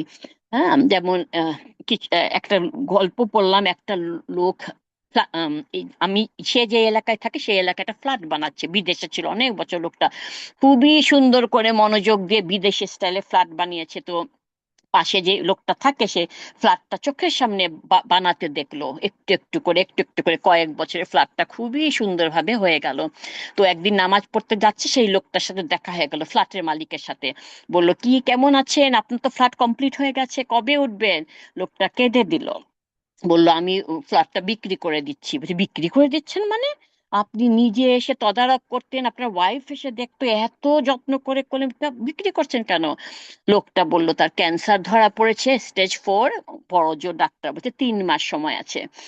অর্থাৎ যেইটার পিছে এত সম্পদ ব্যয় করলো, এত সময় ব্যয় করলো, সাজাচ্ছিল দুনিয়ার ঘরটাকে যে আমি আরাম করে থাকবো, বিশেষ করে যতদিন বাঁচবো আরাম করে বাঁচবো, কিছুই হইলো না তার। তার এখন কিছুই হলো না। তো সেই আখিরাতের জন্য তেমন কিছুই করতে পারেনি। লোকটা যদি হজ করে আসতো, এই টাকাটা দিয়ে প্রথমে হজ করে আসতো, কত বড় একটা তার সওয়াব, ফরজ আদায় করতো। সেইটা করেনি, সে সব টাকা ফ্ল্যাটের পিছে লাগিয়েছে। পারলো এনজয় করতে, উপভোগ করতে পারলো না। সুতরাং আমরা যেন বোকার মতো না ভাবি আমি এখন সুস্থ, বাকি জীবন এমনই থাকবো।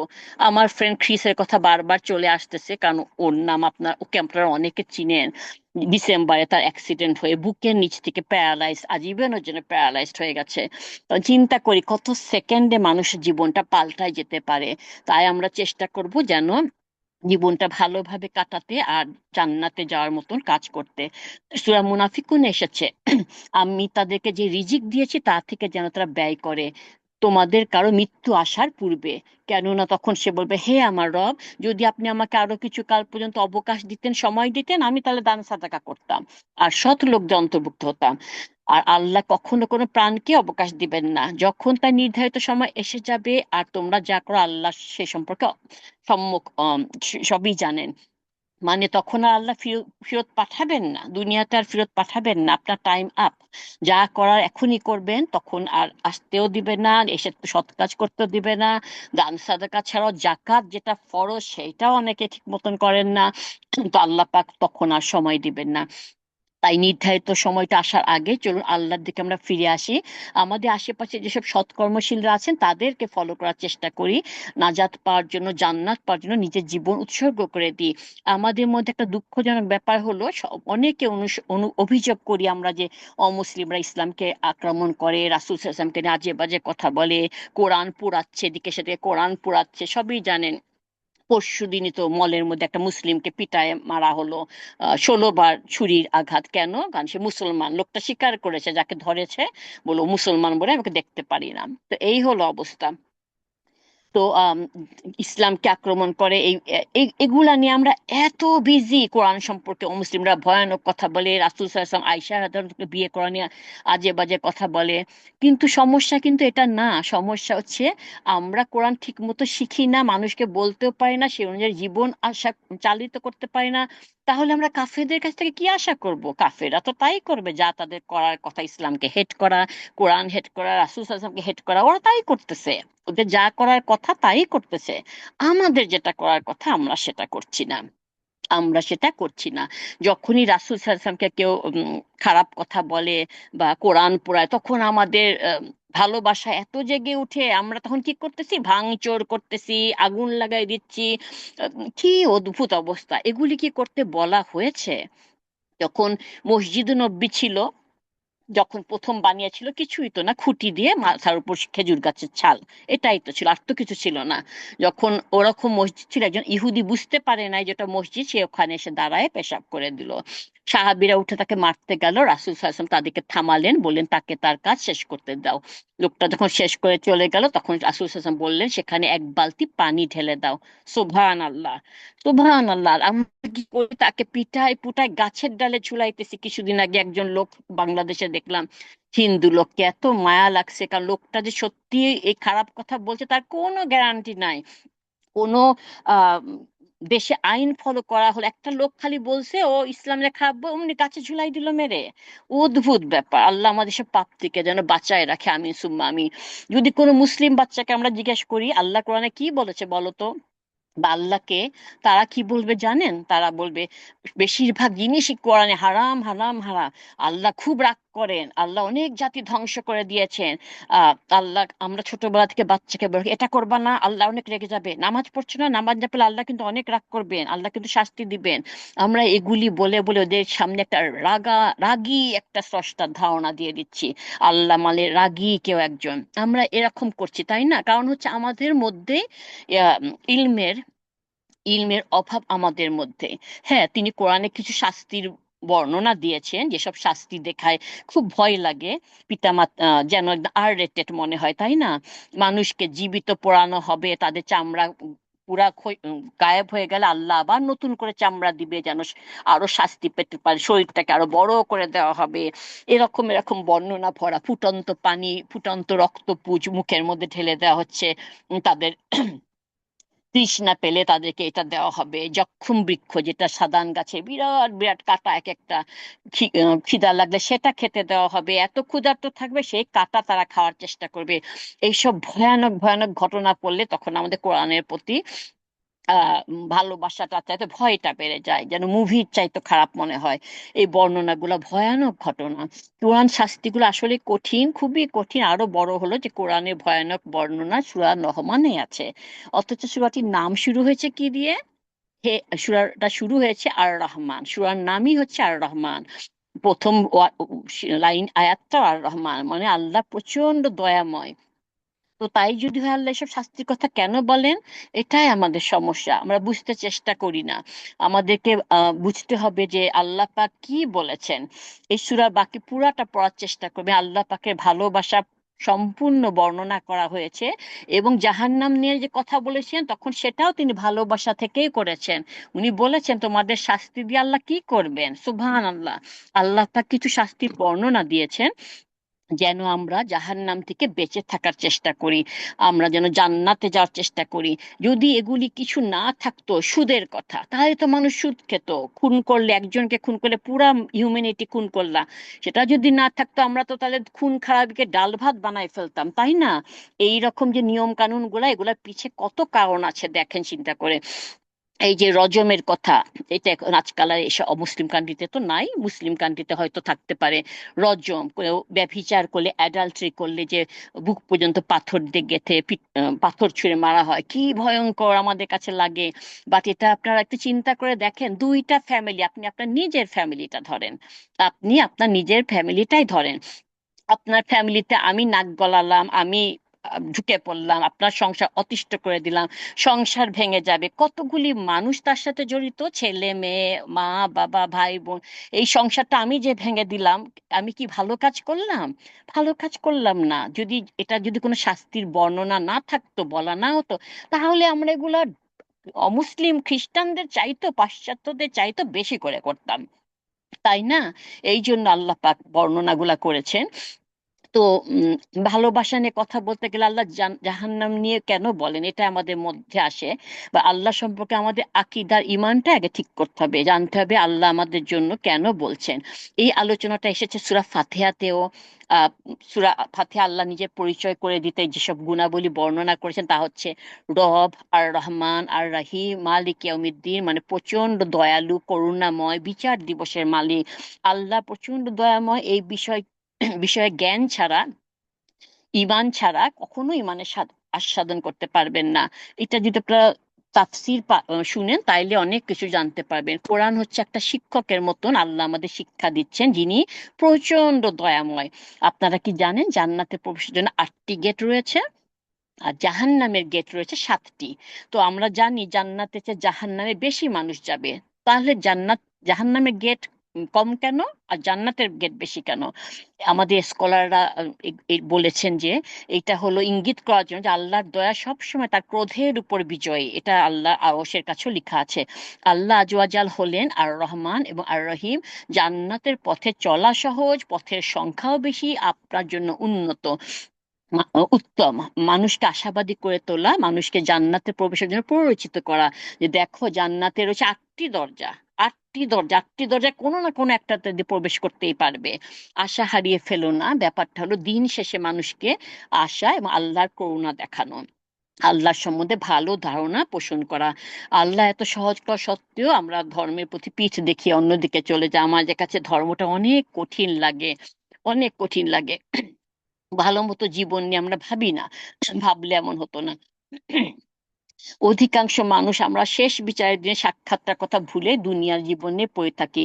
আল্লাহ এদের সম্পর্কে বলেছেন সূরা আরাফের 51 নম্বর আয়াতে, সুতরাং আজ আমি তোমাদেরকে তেমনই ভাবে ভুলে যাব যেভাবে আমি আজ তাদের কেমনি ভাবে ভুলে যাব, যেভাবে তারা এই দিনে সাক্ষাতের কথা ভুলে গিয়েছিল, এবং যেমন ভাবে তারা আমার নিদর্শন ও আয়াতসমূহকে অস্বীকার করেছিল।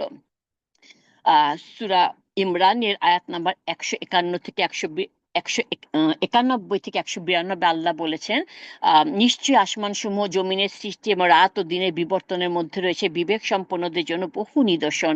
যারা আল্লাহকে স্মরণ করে দাঁড়িয়ে বসে কাত হয়ে এবং আসমান সমূহ ও জমিনের সৃষ্টি সম্পর্কে চিন্তা করে, বলে, হে আমাদের পরওয়ারদিগার, এগুলো আপনি অনর্থক সৃষ্টি করেননি। আপনি মহান, আপনি আমাদের আগুনের আযাব থেকে, জাহান্নামের আযাব থেকে রক্ষা করুন। আমিন। আমরা কেন পুরাপুরি মুসলমান হতে পারছি না? এই আয়াতগুলাতে এই কমিটমেন্টটার জন্য আমরা প্রস্তুত নয়, কারণ তা করলে নিজেকে পরিবর্তন করতে হবে। যেটা একবার বলেছিলাম, আমার এক পরিচিত একজন বলছে, আমি হজ করতে যে, অনেক বড় লোক, অনেক বড় লোক, হজ করতে যেতে মন চায় না শাবানা। আমি বলছি, কেন আপা? বলতেছে যে হজ করতে গেলে পালন করতে হবে, এসে হেজাব পড়তে হবে। হেজাব পড়তে হবে বলে আপনি হজ করতে যাবেন না? এক নাম্বার কথা, হেজাব তেমনি আমাদের মহিলাদের জন্য ফরজ। তারপরে হচ্ছে হজ আরেকটি ফরজ। আপনি হজটাতে যাবেন না শুধুমাত্র হেজাব পরার ভয়ে? হজও তো একটা ইবাদত। হেজাব পরার জন্য, না পরার জন্য আল্লাহ যেমন ধরবেন, আর হজ না করলে আরেকটা ধরবেন। হজের মধ্যে অন্তর থেকে দোয়া করে গুনাহ মাফ করতে পারবেন সারা জীবনে। আল্লাহর কাছে হেজাব পরা হেদায়েত চাইতে পারবেন, একটার জন্য আরেকটা করবেন না? এটা কি রকমের কথা? এই পরিবর্তন করতে হবে এই ভয়ে করবেন না? এটা তো অদ্ভুত কথা। আল্লাহ সূরা কিয়ামার 5 নম্বর আয়াতে বলেছেন যে মানুষ নিজের প্রবৃত্তি অনুসরণই করতে চায়, তাদের সামনে কিছু আসলো, তাদের মন চাইলো, তারা সেটা করলো, পরিণতি নিয়ে কোনো চিন্তাই করে না। তাহলে দেখা যাচ্ছে মানুষ দুই ক্যাটাগরির আছে। এক হচ্ছে আল্লাহ তাআলাকে ডিনাই করে, অস্বীকার করে, মানুষ হয়ে পশুর মতো জীবন যাপন করে, শুধু জীবনের মুহূর্তগুলো এনজয় করার জন্য বেঁচে থাকে, একবারের জন্য ভাবে না মৃত্যুর পর কি হবে, কারণ তারা বিলিভই করে না। তারা সমগ্র জীবন উদাসীনতায় কাটিয়ে দেয়, এটা এক ধরনের অহংকার। আর তারা নিজেদের চূড়ান্ত পরিণতির জন্য নিজেদেরই দোষ দিতে পারে। আর অন্য দল হলো যারা সত্যকে চিনতে পারা সত্ত্বেও আত্মসমর্পণ করতে প্রস্তুত নয়। আল্লাহ কি বলেছে সব জানে, কি করতে হবে না না করতে হবে জানে, বাট সেগুলা করতে প্রস্তুত নয়। কিছু কিছু প্রয়োজন পূরণ হওয়া ছাড়া আপনি আল্লাহর ইবাদত করতে পারবেন না। এই দুনিয়াতে আমাদের খাদ্য আর পানীয় দরকার, বসবাসের জন্য ঘর বাড়ি দরকার যেখানে আপনি রাত কাটাবেন। আপনাকে বিয়ে করতে হবে, বিয়ে না যদি করেন মানব জাতি কিভাবে চলমান থাকবে? এই জিনিসগুলো দেওয়া হয়েছে ইবাদতের কাজে সাহায্য করার জন্য। তাই আপনার মৃত্যুর সাথে সাথে আপনার জন্য এই জিনিসগুলা সমাপ্তি ঘটবে। এগুলোর কিছু আর আপনার কাজে আসবে না। খাওয়া দাওয়া, নর নারী সম্পর্ক, স্বামী স্ত্রী সম্পর্ক, সবকিছু সমাপ্তি ঘটে মৃত্যুর সাথে সাথে। মানুষকে যে উদ্দেশ্যে সৃষ্টি করা হয়েছে শুধু সেটাই ওপারে যায়। আমাদের ঈমান, ভালো কাজ, সততা, নেক আমল, উত্তম চরিত্র, এগুলো আমাদের সাথে ওপারে যাবে। আর এগুলোর জন্য তার পুরস্কার পাবে, এমন পুরস্কার যা কোনোদিন শেষ হবে না। মানুষ আহার করার কারণে কিন্তু কোনো পুরস্কার পায় না। এমন হবে না যে আপনি যদি বেশি পরিমাণে খান তাহলে আপনি বড় জান্নাত পাবেন, এমনটি কিন্তু না। আপনার খাবার পানি আপনাকে আল্লাহর ইবাদত করার ক্ষেত্রে সাহায্য করে মাত্র, সুস্থ থাকতে পারেন। তাই মানুষ যখন খাওয়া এবং পান করার সকল চেষ্টা চালায়, তাদের এই প্রচেষ্টার ফলাফল আসলে ক্ষণস্থায়ী, দ্রুত শেষ হয়ে যাবে। কারণ মারা যাওয়ার পরে কর্মফল সাথে সাথে শেষ। আপনার বাসায় যদি অনেক রুটি থাকে, যতক্ষণ জীবিত থাকবেন ততক্ষণ এগুলা খেতে পারবেন, মারা যাওয়ার সাথে সাথে আর খেতে পারবেন না। পানির ক্ষেত্রে একই কথা। তাই কোরআন বারবার এই কথার উপর জোর দিয়েছে যে জিনিসগুলা মানুষকে আল্লাহর ইবাদত করার ক্ষেত্রে সাহায্য করে, খাদ্য পানীয় অর্থ সম্পদ, এগুলা উদ্দেশ্য খুবই অল্প সময়ের জন্য। কোরআন খুব পরিষ্কার করে বলেছে, কেউ যদি তার গোটা জিন্দেগি শুধু খাওয়া আর পান করার জন্য ব্যয় করে, তাহলে তো সে একটা পাগল। তুমি এখানে অল্প কিছুদিন মুসাফিরের মতো বেঁচে থাকবে, এই জন্য তুমি সব চেষ্টা, সব সম্পদ, সব শরীরের শক্তি ব্যয় করে ফেলেছো। কিন্তু যে জগতে তুমি কোনোদিন মারা যাবে না, সেটার ব্যাপারে তোমার কোনো ভ্রুক্ষেপ নাই। এই জন্য সূরা কালামে আল্লাহ বলেছেন, অতঃপর শীঘ্রই তুমি দেখতে পাবে এবং তারাও দেখতে পাবে তোমাদের মধ্যে কে পাগলামিতে আক্রান্ত। এই একই সাথে আরো একটা কথা মনে রাখা দরকার। এই দুনিয়াতে যত ভোগ্য সামগ্রী আল্লাহ দান করেছেন তার সবগুলাই জান্নাতে যা দিবে তা একটা প্রিভিউ মাত্র, তা একটু সামান্য প্রিভিউ মাত্র। এই দুনিয়াতে এই পরিমাণে উপভোগ্য করা হয়েছে বোঝাবার জন্য যে সামনে আরো ভালো জগৎ আসছে। যেমন ফলের কথা ধরুন, দুনিয়াতে যদি আল্লাহ ফল রাখতেনই না, একটা ফলও যদি দুনিয়াতে দিতেন না, তাহলে যখন কোরআনে পড়তাম জান্নাতে অনেক ফল আছে, চাইবার সাথে সাথে মুখের সামনে ডালটা ঝুলে যাবে, আমরা বলবো ফল আবার কি রে বাবা, তাই না? এই যে বেদানা, আনার, যেগুলোর কথা কোরআনে এসছে, যদি বেদানা একটু সৃষ্টি আল্লাহ না করতো, আমরা নাই খেতাম, কেমনে জানতাম ওটার টেস্ট কেমন? সামান্য একটু টেস্ট দুনিয়াতে, তখন আমরা খেলে বুঝতে পারবো আচ্ছা এই টেস্ট আর জান্নাতেরটা এর থেকে কোটি কোটি কোটি গুণ বেশি টেস্ট। এই জন্য আল্লাহ পাক আমাদের সামান্য একটু প্রিভিউ দিয়েছেন, সামান্য একটু প্রিভিউ দিয়েছে, বুঝতে পারবো জান্নাতেরটা আরো কত জানি মজা। আমরা এখন যে জীবন পার করছি একটা পরিপূর্ণ জীবন না, একটা আংশিক জীবন। আমরা খাই, পান করি, ঘুমাই, আমরা মারা যাব। জান্নাতে আমাদের বেঁচে থাকার জন্য খেতে হবে না, পান করতে হবে না, কোনো ইনকাম করার চেষ্টা করতে হবে না, ঘর বাড়ি গুছাতে হবে না, নাথিং। আমরা খালি আনন্দের জন্য খাবো আর পান করবো। জান্নাতে কোনো ঘুমও নেই, মৃত্যুও নেই, সেটাই হচ্ছে আসল জীবন। আমরা প্রতিদিন সকালে জেগে উঠি, রাতের বেলা তো বলতে গেলে মারাই যায়, তাই না? সকালে চেতনা ফিরে পাই, তারপর সাথে সাথে বাস্তব কিছু কাজ আমাদের সামনে এসে পড়ে। চাকরি আছে, চাকরিতে যেতে হবে, পরিবার আছে, দায় দায়িত্ব আছে, নাস্তা পানি বাসায় খাওয়াতে হবে, রেডি করতে হবে, কিছু না কিছু কাজ কর্মে আমরা প্রত্যহ জড়িয়ে পড়ি, দৈনন্দিন কাজকর্ম। একটা কাজ শেষ হলে দেখবে আরেকটা চলে আসতেছে। বারবার ঘড়ির দিকে আমরা তাকাই যেন সময় হিসাবটা রাখতে পারি, যেন দিনের বেলা আমার জন্য সব গুরুত্বপূর্ণ যে কাজ আছে সেগুলো যেন আমি শেষ করতে পারি। তো এইসব খুঁটিনাটি দৈনন্দিন কাজে এত বেশি জড়াই পড়ি যে একটু থেমে বড় চিত্রটির দিকে আর তাকাই না। আমার জীবনটা কোন দিকে যাচ্ছে, পুণ্যর দিকে না পাপের দিকে, জান্নাতের দিকে না জাহান্নামের দিকে, আমি এত বিজি আমার এইটার দিকে খেয়াল করার সময় নাই। এই ব্যাপারটা এমনকি ব্যবসার দুনিয়াতে ঘটে, তাই না? একটা কোম্পানিতে কি থাকে, অ্যাকাউন্টেন্ট থাকে, ইঞ্জিনিয়ার থাকে, আরো উপরে নর্মাল মানুষরা তো থাকে, তাদের উপরে থাকে এরা। তাদের উপরে আরো আছে যারা উম, উম, উম, প্রতিদিন অফিসে যাচ্ছে, তাদের নিজের কাজটা খালি করছে। কিন্তু সবাই যদি প্রতিদিনের সামান্য কাজটা করে, একটা কোম্পানি কি বাঁচতে পারবে? পারবে না। কেউ না কেউ ম্যানেজমেন্টে থাকতে হবে, যিনি বলবেন যে আমাদের 6 মাসের টার্গেট আছে, আমাদের 1 বছরের টার্গেট আছে। তারও মাথায় বড় চিত্রটা থাকতে হবে। এর উপর আছে এক্সিকিউটিভ, এর উপর আছে স্ট্র্যাটেজিক অ্যানালিস্ট এবং অন্যরা, যাদের কাছে থাকে আগামী 5 বছর 10 বছরের প্ল্যান। তাদের কাছে 5-10 বছরের প্ল্যান। কারণ শুধু ছোট ছোট ক্ষুদ্র ক্ষুদ্র কাজগুলা করার মাধ্যমে ভীষণ ঠিক রাখতে পারবেন না। সামনে কি আসছে, সবার শেষে কোনটা গুরুত্বপূর্ণ, কি করলে ব্যবসাটাকে উন্নত করা যায়, আরো প্রচার করা যায়, এই ছোট ছোট কাজগুলা বিশাল ব্যাপারের সাথে জড়িত থাকে, তাই না? আল্লাহ প্রকৃতির মাঝে এই ব্যবস্থাপনাটাই করেছেন। মৌমাছি, পিঁপড়া, যে কোনো প্রাণীকুলের মাঝেও দেখা যায় তারা ছোট ছোট কাজ করছে, আমাদের চোখে সেটাই পড়ছে। কিন্তু আহ, পরে ওটা কি হয় সেটা আমরা জানি না, আল্লাহ জানে। যেমন পিঁপড়া জানে তাই কি করে বাসা তৈরি করতে হবে, মৌমাছি জানে মৌচাকে কোন অংশে কাজ করতে হবে, ছোট কাজটার কথা জানে। আল্লাহ কিন্তু ডিজাইন করেছে বড় কিছু নির্মাণ করার। মৌমাছির কথায় ধরুন, তিল তিল করে সারা জীবন সে মধু জমায়, যা একটা বিরাট মধুর চাকে পরিণত হয়, যা তারা খায় না, আমরাই খাই। এবং জানেন রোগ প্রতিরোধ ক্ষমতা আছে মধুতে। মধু এমন একটা জিনিস, পুরো পৃথিবীতে মধু চিনে না এমন কোনো মানুষ নেই। তো আল্লাহ পাই ছোট জিনিসগুলা দিয়ে বড় একটা কিছু তৈরি করেন। এই দুনিয়াতে আমরা ছোট ছোট কাজগুলো যা করবো বড়র দিকে নিয়ে যাবে। একটা বিশাল দালান নির্মাণ করতে চান, আপনাকে ফাউন্ডেশন দিয়ে শুরু করতে হবে, একটি একটি করে ইট গাঁথতে হবে, একটা করে কাঠের টুকরো, একটা করে পেরে, একটা করে জানি না সিমেন্ট বা লোহা কি, সবকিছু করার পরে একটা অবশেষে বড় কিছুতে পরিণত হবে। আর শেষ বিচারের দিন এইটার সম্পূর্ণ উল্টোটা ঘটবে, উল্টে যাবে। প্রথমেই ঘটবে বড় কিছু, তারপর ছোট কিছুর দিকে নিয়ে যাবে। আল্লাহ পাক এই চিন্তাটাই করছেন, তুলে ধরেছেন। আল্লাহ যেন আমাদের সেদিন সফলতা দান করে। আমি আল্লাহ তাআলা বলেছেন যেদিন সূরা হাক্কার 13 নম্বর আয়াতে, অতঃপর যখন সিংহায় ফুৎকার দেওয়া হবে, মাত্র একটি ফুৎকার। সিংহায় ফুৎকার দেওয়ার ধারণাটা আমরা জানি, কিয়ামতের দিন দুইবার ফু দেওয়া হবে। আল্লাহ দুইটি হর্নের কথা উল্লেখ করেছেন কিন্তু, ঠিক আছে? এখন আল্লাহ এই উভয় চিত্রকে এক সুরায় একত্রিত করেছেন সিংহা শব্দটি উল্লেখ করে। এটাতে কিছু কনসেপ্ট আমাদের মাথায় নিয়ে আসে। প্রাচীন আরবে, মানে এক সময় তো জানেনই, আর এই কি বলে মাইক টাইক, ফোন টোন, এগুলা তো মিডিয়া, এগুলা তো আর ছিল না, তাই না? তো তখন কোরআনের শ্রোতাদের অধিকাংশ মুসলিমও ছিল না মক্কায়, তখন প্রতি ইসলাম গ্রহণ করে নাই সবাই, বা নাজিল হয় নাই। তো বা তারা এই কথাটা, সিংহা কথাটা কিন্তু জানতো। সিংহাটা কি সেটা জানতো। তারা আখিরাত নিয়ে চিন্তা করতো না, তার গায়েব নিয়ে আমাদের মুসলিমদের মতো ভাবতো না। তাদের ভাবনাটা ছিল তারা যখন যুদ্ধ করতে যেত, একজন বিউগল বা সিংহা মুখে তুলে ফু দিত জোরে আওয়াজ করে, সাথে সাথে সমস্ত ঘুমন্ত সৈন্যরা সবাই জেগে উঠত, যুদ্ধের জন্য লাইন ধরে প্রস্তুত হয়ে যেত, কারণ যুদ্ধ শুরু হতে যাচ্ছে। সতর্ক সংকেত প্রদানের সময় এটা। বর্তমানে মিলিটারি ক্যাম্প ইত্যাদিগুলোতে অ্যালার্ম সিস্টেম থাকে, সাইরেন বা হর্ন বেজে উঠলে প্রত্যেকটি সৈন্য জানে তাকে এখনই প্রস্তুত হতে হবে, ইউনিফর্ম পরতে হবে, রেজিমেন্টে যে দাঁড়াতে হবে, এমনকি যদি 10,000 সৈন্য হয়, 20,000 সৈন্য হয়, প্রত্যেকে তাদের করণীয় সম্পর্কে জানিয়ে তারা এলোমেলো ভাবে দাঁড়ায় থাকে না, নিজ নিজ রেজিমেন্টে সুশৃঙ্খল ভাবে দণ্ডায়মান হয়ে যায়।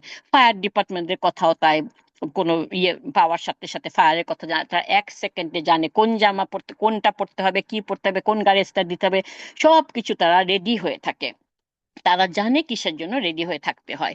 তো একইভাবে আল্লাহ পাক বলছেন সূরা মুদাসসিরের আয়াত নাম্বার 31-এ, তোমার রবের বাহিনী সম্পর্কে তিনি ছাড়া কেউ জানেন না। এই ছোট্ট একটা আয়াত, এটা তাফসীর ঘন্টার পর ঘন্টা শুনে দেখতে পারেন। এই হর্ন মানে এই সিংহাটা যখন বেজে উঠবে, আল্লাহর সমস্ত সৃষ্টি এমন ভাবে আচরণ করবে যেন তারা রিজার্ভ সৈন্য এই সিগন্যালের অপেক্ষায় ছিল, নিজ নিজ পজিশনে প্রস্তুত হবে। সকল আম, উম, স- উম, সকল সকলেই প্রস্তুত। আল্লাহ ফেরেশতারা, আকাশমণ্ডলী, মেঘমালা, পৃথিবী সবাই একই পজিশনে মুভ করবে এই মহা ঘটনাটা ঘটানোর জন্য। এরপরে আল্লাহ বর্ণনা করেছেন জমিন এবং পর্বতমালাকে উপড়ে ফেলা হচ্ছে, বহন করা হচ্ছে। জমিন এবং পর্বতমালাকে বহন করার ধারণাটা অদ্ভুত লাগছে, তাই না? কারণ এখন তারা সবকিছু বহন করে, জমিন আমাকে আপনাকে বহন করছে, জমিন আমাদের বাড়ি বহন করে, পাহাড় পর্বত বহন করে, বিভিন্ন গাছপালা, পাথর উপরে স্থাপিত সবকিছু, পাহাড় পর্বতগুলো পানি ধরে রাখে, বৃষ্টির পানি পড়ে সেটাই নদী নালা ঝর্ণার আকারে প্রবাহিত হয়। তাদেরকে কেউ বহন করে না, তারা সবাইকে বহন করে। আল্লাহ ইতিমধ্যে এমন একটা দৃষ্টি বর্ণনা করছেন, তা উল্টে উল্টে ফেলা হচ্ছে, যে জমিনকে উত্তোলন করা হবে, বহন করা হবে, পর্বতগুলোকে বহন করা হবে। এটা আরো ইঙ্গিত করে যে আমরা যাকে মনে করতাম অসম্ভব ব্যাপার, পাহাড় নিজের জায়গায় সারা জীবন দাঁড়ায় থাকবে, ভাবতাম যার ওজন আছে, ধরুন এভারেস্টই দেখা যাচ্ছে যে কি রকম আমরা জানি, বাট এই সময়টায় সবকিছু ওজন হারিয়ে ফেলবে। এদেরকে তুলে নিয়ে যাওয়া হচ্ছে, আর একই আয়াতে তাদেরকে আবার চূর্ণ বিচূর্ণ করা হবে, ফলে এরা সমান হয়ে যাবে। আল্লাহ একটা রুটির কথা, সমতল রুটির কথা বর্ণনা করছেন, পৃথিবীর সমস্ত উঁচু নিচু সমস্ত লেবেল হয়ে যাবে, ফ্ল্যাট হয়ে যাবে, একটা সমতল রুটির মতো হয়ে যাবে। আল্লাহ কোরআনে অন্যখানে সূরা ইনশিকাকে আয়াত নাম্বার 3-এ বলেছেন, যখন পৃথিবীকে টেনে সমান করে ফেলা হবে। অন্য সূরাতে এসেছে যখন সমুদ্রগুলা ফুটতে থাকবে, সমতল ভূমি, পিচ্ছিল ভূমি, আর তিনি এখানে বলছেন এটাকে সজোরে নিক্ষেপ করে সমান করে ফেলা হবে, পুরা পৃথিবীকে সজোরে নিক্ষেপ করে সমান করে ফেলা হবে। তিনি বলেছেন ওই দিন আসল ঘটনা সংঘটিত হবে, যে সূরা হাক্কাতে যেটা বলেছেন।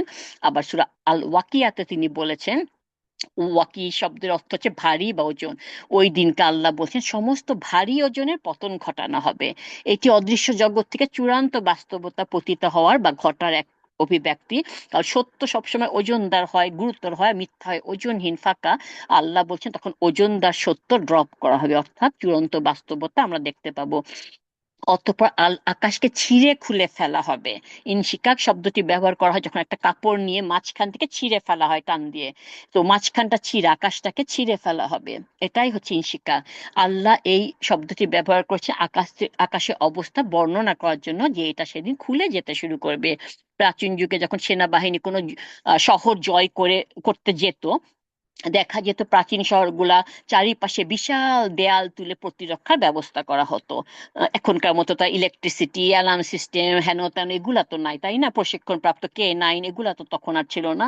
তাদের প্রকাণ্ড গেট থাকতো, তারা গেটগুলো অত্যন্ত মজবুত ভাবে নির্মাণ করতো, কারণ শত্রুরা দেয়াল ভেঙে তো ভেদ করে আসতো না, তখন তো এত মডার্ন ওয়াপেন গুলা ছিল না আর কি।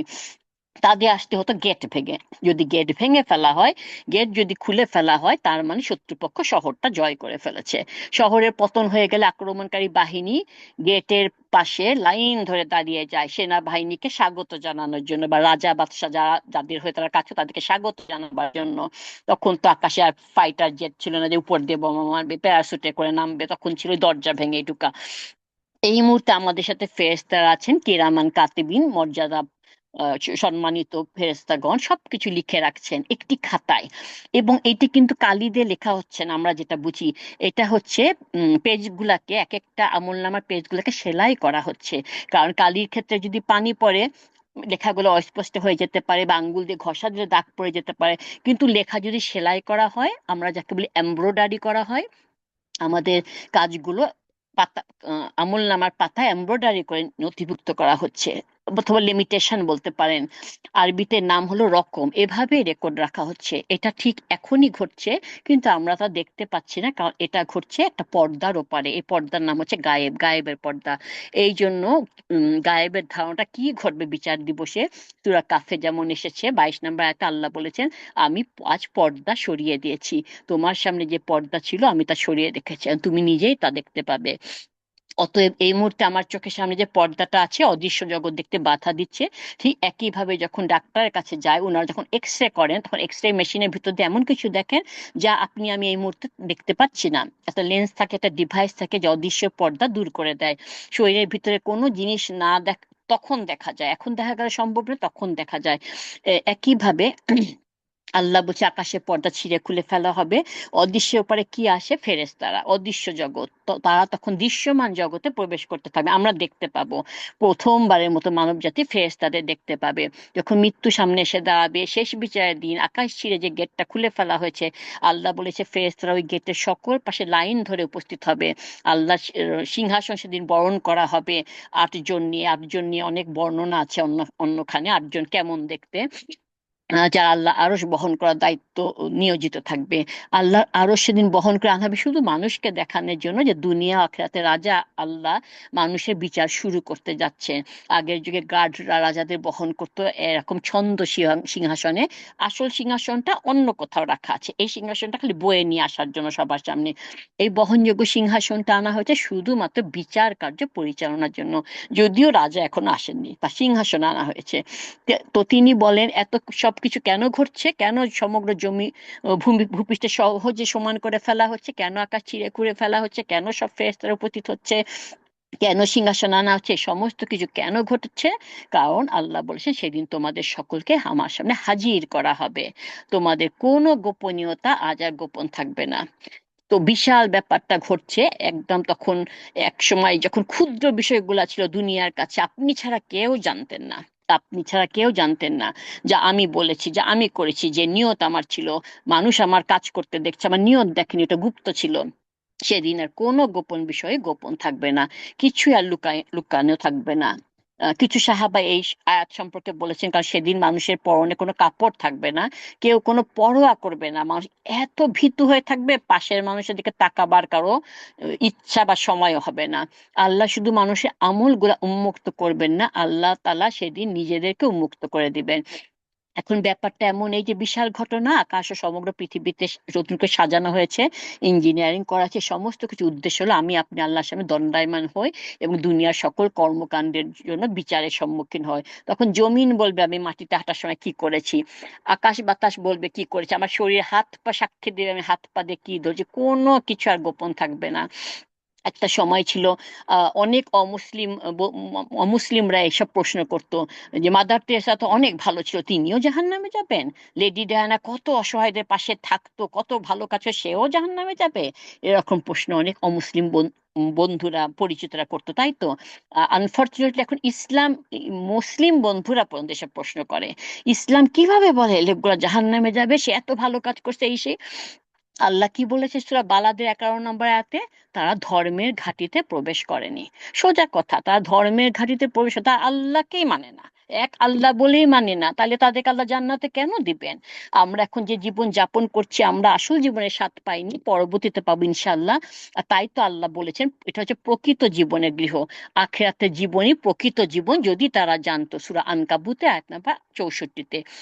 সূরা নিসা আয়াত নাম্বার 147 আল্লাহ বলেছেন, তোমরা যদি কৃতজ্ঞতা প্রকাশ করো এবং ঈমান আনো, তাহলে তোমাদেরকে আযাব দিয়ে আল্লাহ কি করবেন। এটা আমার অনেক পছন্দের একটা আয়াত। তাহলে আল্লাহ তোমাদের আযাব দিয়ে কি করবেন? ছোট ছোট কিছু দোয়া আছে, যে দোয়াগুলো আরবি দোয়া, আরবিগুলো তো সব মুখস্থ সম্ভব না, এগুলো বাংলাগুলো আপনাদের একটু পড়ে শোনায়। হে আল্লাহ, আপনি আমাকে আপনার গজব ক্রোধ দ্বারা হত্যা করবেন না, আপনার আযাব শাস্তি দ্বারা ধ্বংস করে দিবেন না, এসবের আগে আপনি আমাকে পরিত্রাণ দিন। এটা হচ্ছে তিরমিজি হাদিস নাম্বার 3450।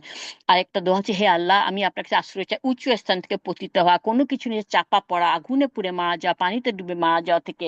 আর আপনার কাছে আশ্রয় প্রার্থনা করছি মৃত্যুকালে শয়তান যেন আমাকে বিপদগামী করতে না পারে। এবং আপনার কাছে আশ্রয় চাই সাপ বিচ্ছু দংশনে মৃত্যুবরণ না করি। হে আল্লাহ, আপনার কাছে আশ্রয় চাই আপনার নিয়ামত চলে যাওয়া থেকে, আপনার দেওয়া সুস্থতা পরিবর্তন হয়ে যাওয়া থেকে, আপনার পক্ষ থেকে হঠাৎ শাস্তি আসা থেকে, এবং আপনার সব ধরনের অসন্তুষ্ট থেকে। এগুলো সব চারটা দোয়া আলাদা আলাদা আমি একসাথে করে বললাম। আল্লাহ তালা আমাদেরকে তার নিয়ামত জারি তার সিক্ত করুন, তার নিরাপত্তার চাদরে ঢেকে দিন, সমস্ত ক্ষয়ক্ষতি অপ্রত্যাশিত পরিস্থিতি থেকে রক্ষা করুন। আমি সবসময় আল্লাহর কাছে নিরাপত্তা শান্তি চাইবেন, দুনিয়া ও আখেরাতেও, দুনিয়া ও আখেরাতে। এতক্ষণ যা বললাম, আল্লাহ আমাকে যেন সর্বপ্রথম এগুলো পালন করার তৌফিক দান করেন। আমি আল্লাহ আমাদের অন্তর কঠিন করে দেন না, আমাদের খাঁটি মুসলিম না করে মৃত্যু দেন না। রাসূল সাল্লাল্লাহু আলাইহি ওয়াসাল্লাম আপনার কাছে দুনিয়া ও আখিরাতে যত কল্যাণ ও নিরাপত্তা প্রার্থনা করতেন, আমরাও আপনার কাছে সেগুলো প্রার্থনা করছি। রাসূল সাল্লাল্লাহু আলাইহি ওয়াসাল্লাম আপনার কাছে দুনিয়া ও আখিরাতে যেসব অকল্যাণ থেকে আশ্রয় প্রার্থনা করতেন, আমরাও সেসব থেকে আশ্রয় প্রার্থনা করছি। আপনাকে সন্তুষ্ট করে, আপনার জান্নাতকে নিকটবর্তী করে এমন সকল কথা কাজ আমল আপনার কাছে প্রার্থনা করছি, এবং আপনার জাহান্নামকে নিকটে করে, আপনাকে অসন্তোষ করে, আপনার ক্রোধের সৃষ্টি হয় এমন যে কোনো কথা কাজ আমল থেকে আপনার কাছে আশ্রয় প্রার্থনা করছি। আমি ইয়া আল্লাহ, আমাদের দোয়া কবুল করুন, সমস্ত নেক দোয়াগুলো কবুল করুন, বিতাড়িত শয়তানের কাছ থেকে রক্ষা করুন, আমাদের সকল গুনাহ মাফ করে দিন, যারা অসুস্থ তাদের সুস্থতা দান করুন, যাদের বিবাহযোগ্য ছেলে মেয়ে আছে তাদের দিনই ভালো মুসলিম দিনই ছেলে মেয়ে বাবাই দিন, স্পাউস বাই দিন, যারা হালাল রিজিকের খোঁজে আছে তাদের হালাল রিজিক দান করুন। আপনি আমাদেরকে রাজি খুশি আমাদের উপর পবিত্র জুম্মার দিনে বাড়াতে সেজদারত অবস্থা হুসনুল খাতেমা দিয়ে শাহাদাতের মর্যাদা ইমান ও আমলের সাথে খাঁটি মুমিন মুত্তাকি হিসেবে আমাদের উপর রাজি খুশি হয়ে মৃত্যু দিয়ে, তখন মৃত্যুটা আমাদের জন্য কল্যাণকর হবে। ইয়া আল্লাহ, মৃত্যুর পূর্বে আপনি আমাদেরকে শাহাদা পড়া কলমা পড়া তৌফিক দান করে। ইয়া আল্লাহ, যারা ইন্তেকাল করেছেন সকল মুসলিম মুমিনদের আপনি মাফ করে দিন, বিনা হিসেবে জান্নাতুল ফেরদৌস দান করুন, তাদের শোকাহত পরিবারকে উত্তম রিজিকের ব্যবস্থা করে দিন। ইয়া আল্লাহ, আপনি আমাদের পৃথিবীর ফিতনা থেকে, দাজ্জালের ফিতনা থেকে, মৃত্যুর কঠিন যন্ত্রণা থেকে মাফ করে দিন। ইয়া আল্লাহ, মৃত্যুর পর আমাদের কবরের কঠিন চাপ থেকে, কঠিন আযাব থেকে, মুনকার নাকিরের সওয়াল থেকে মাফ করে দিন। আমাদের কবরকে ৭০ গজ প্রশস্ত বেহেশতের বাগিচা করে দিন। আমাদের নেক আমল করার তৌফিক দান করেন, যেগুলো শিরকবিহীন বেদাতবিহীন। ইয়া আল্লাহ, কিয়ামতের দিন যদি আপনি হিসাব নিবেন, আমাদের ডান হাতে আমলনামা দিয়েন, নবী করিম সাল্লাল্লাহু আলাইহি ওয়াসাল্লামের হাতে হাউজে কাউসারের পানি পান করার তৌফিক দিয়েন, রাসূল সাল্লাল্লাহু আলাইহি ওয়াসাল্লামের সাফায়াত কবুল করুন, রাসূল সাল্লাল্লাহু আলাইহি ওয়াসাল্লাম উম্মতদের মধ্যে ৭০,০০০ বা ৭,০০,০০০ বিনা হিসাবে বিনা আযাবে জান্নাতে যাবে আমাদের সেই সৌভাগ্যবানের দলে জায়গা দিয়েন। ইয়া আল্লাহ, পুলসাতে পুর বিজলির গতিতে চোখের পলকে পার করে দেন।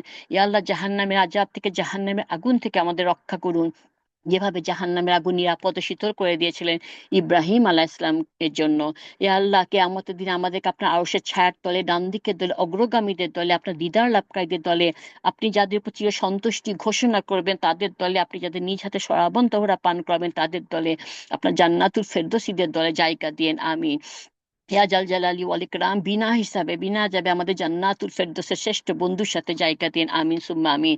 ইয়া আল্লাহ, পৃথিবীর যেখানে যেখানে মুসলমানদের উপর অত্যাচার হচ্ছে, শুধুমাত্র আপনাকে বিলিভ করেন, আপনি তাদেরকে রক্ষা করেন, আমাদের মুসলিম উম্মাহকে কাফের সম্পদে হাসির পাত্র, পরীক্ষার পাত্র করেন না। আমি ইয়া রহমানুর রহিম, এই দোয়াগুলা কবুল করুন। আমিন সুম্মা আমিন।